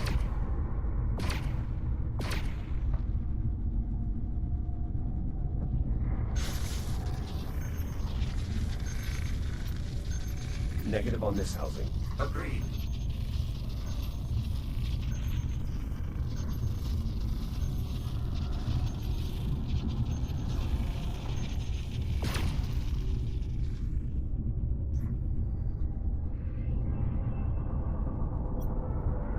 Housing C1 still appears functional. Unfortunately, biomass presence around the couplings is too severe. Copy. Let's keep looking. Resuming flight path.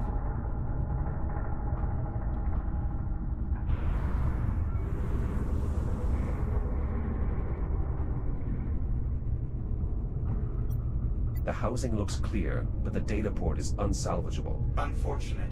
The housing might have otherwise been a suitable candidate.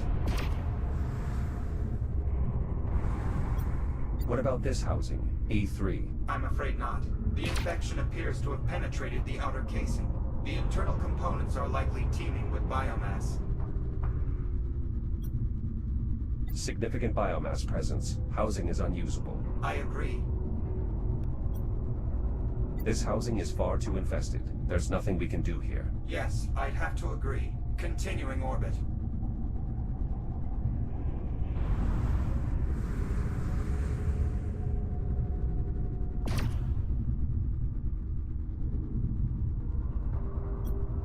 There, housing G4. That looks to be our best option. Data port is functional. No visible infestation. I agree. That housing does appear to be our most optimal solution. Well spotted. All other housings appear either offline or infected. I believe this is our only chance. Can you bring us within dampener range? Affirmative. Maneuvering thrusters engaged.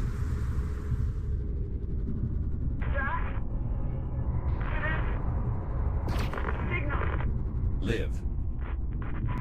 Her signal's only getting worse.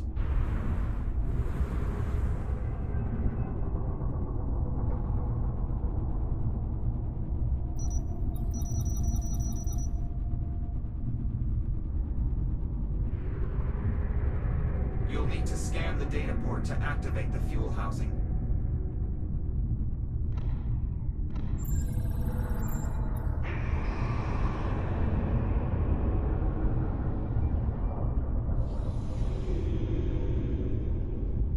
Housing open. Now, use the release controls to eject the old cell. Remember, both controls must be operated simultaneously. Copy. Ow, bitch. Oh.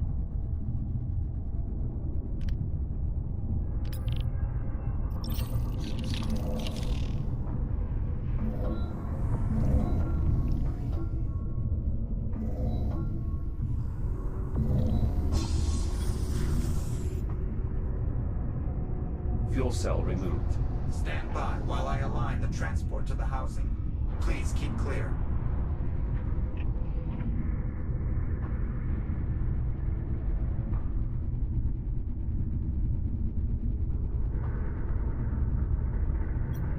There is a small pocket of biomass here. That is disconcerting. We should nullify that infestation. Infection neutralized. We should probably clear the remains. The nodule is small enough that you should be able to burn it away with your cutter.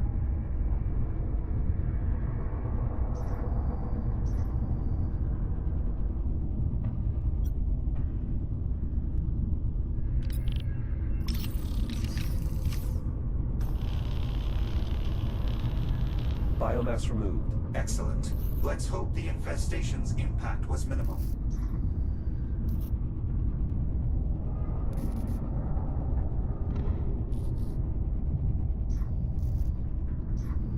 The device must be secured before we can detonate. You can use the same controls as before.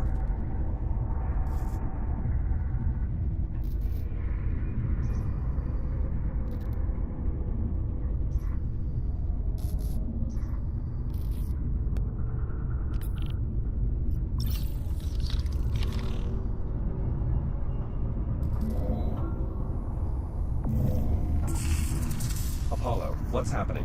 The power clamp's anode coupling failed to engage. Evidently, the biomass's impact was more substantial than we'd hoped. With the coupling disabled, we have no way to bridge the connection. Then we find a new solution. We have to. The Ithaca's almost here. Manual extrication of the coupling does not appear possible. What about the fabricator? Could we print something to bridge the connection? It's certainly worth a try. Though without access to the full archive of schematics, our options are exceedingly limited.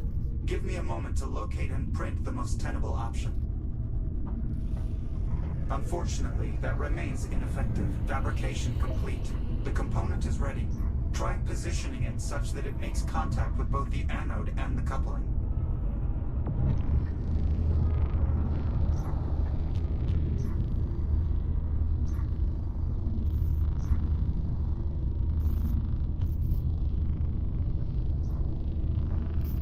Brute force isn't going to help us here, Jack. If anything, we risk further damage to the coupling. The captain would be disappointed if I didn't try hitting it at least once. Energizing.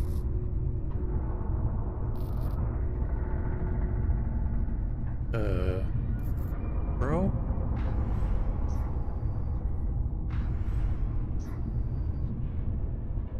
Jack, we should try using the component we fabricated to bridge the connection. You do realize the piece of shit's floating out. Dumb motherfucker. We should use the thing we kinda hard when that thing just fucked off, didn't it? Apollo, can you fabricate another component? Affirmative. One moment. Fabrication complete.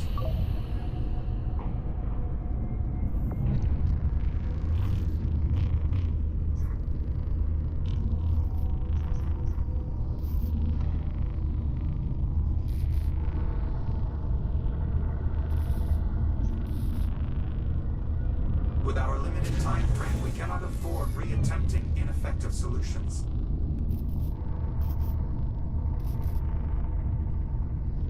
Work, you dumb motherfucker. Jack, we need to position the component between the anode and the coupling.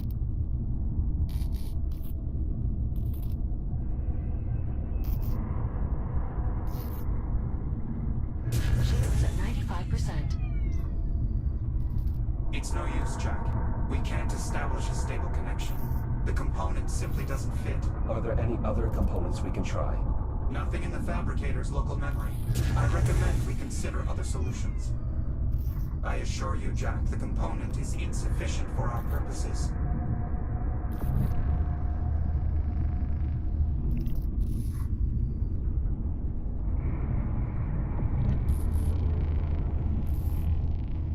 There is one possible solution. You could use your shell to bridge the connection. If you were to hold both the anode and the coupling, it would allow the current to pass straight through. This would, of course, destroy your shell. Then I'll simply reboot. At this range, the counterpulse's energy wave will undoubtedly disable the transport's fabricator. You would be unable to reboot. Are there any alternatives? None that immediately present themselves. But if you have any theories you would like to test, now would be the opportune time. You're right, Apollo. There's no other option. I have to bridge the connection myself. I am sorry to say, but I must concur. What do I need to do? Stand by while I prep the catalyst for diffusion. Jack, would you like to try contacting Captain Rhodes again? If it's at all possible, yes. I should say goodbye. I will boost the signal as best I can. Liv? Liv, do you copy? Jack! Jack, are you there? I'm here. I read you, Liv. Jack! Thank God. I thought I'd lost you. Liv, there's a problem. What do you mean? What sort of problem? There's a malfunction. I'll have to use my own shell to complete the connection and detonate the device. What? Jack, no! You can't! The EM surge will fry the fabricator. I won't be able to reboot. I understand. You could die. Jack, wait. Just hold on. Let me see if I can find another way for you to reboot. One of your old activation pods. Something.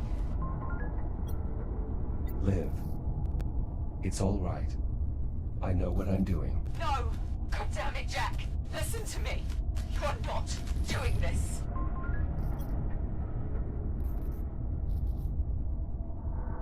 This is the only scenario that can reasonably ensure your safety. Jack! No! And your safety, Captain, is my primary concern. Jack! Please! Circuit is now going live. Understood. No, no, wait! Don't! There's still time! I can fix this! Jack! I can't let you do it, Jack! Jack, you have to take hold of the anode and the coupling. Now. Jack, please! Don't leave me! You have to complete the connection. Apollo, stop him! That's an order! I'm sorry, Captain. There's nothing I can do. Jack, it's time. Jack, stop it! You're scaring me! Jack, you have to take hold of the anode and the coupling. Now. Jack! Jack, answer me! Oh, God! Jack! No! You have to... Goodbye, Olivia. I...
Surely we'll have a video after the credits.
I wonder if I have to make that choice, or if you can just not do it and it goes on.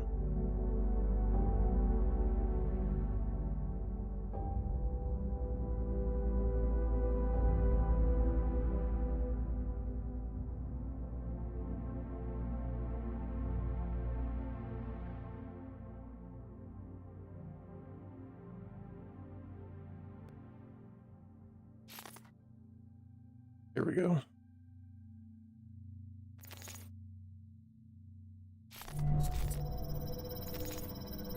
Captain Rhodes. Captain Rhodes. Admiral. To the Echo unit.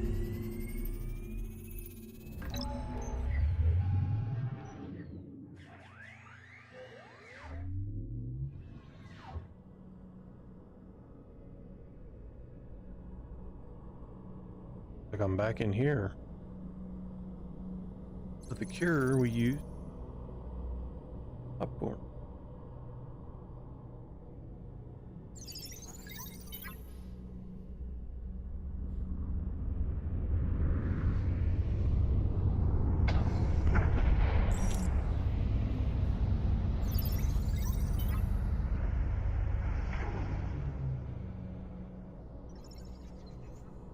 Easy, popcorn. I'm going as fast as I can.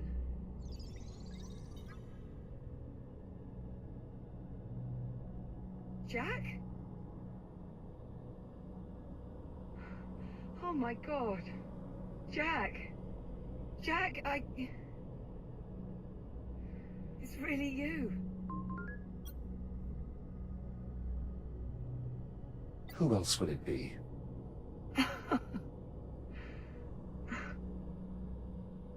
Everything's gonna be alright, Jack. Captain Rhodes. Captain Rhodes, this is Ithaca Actual. Do you have the Echo unit? Say again, Ithaca? I said, do you have him? That's affirmative, Ithaca. I have him. Copy that. Stand by for rescue. Come on, Jack. It's okay. I've got you.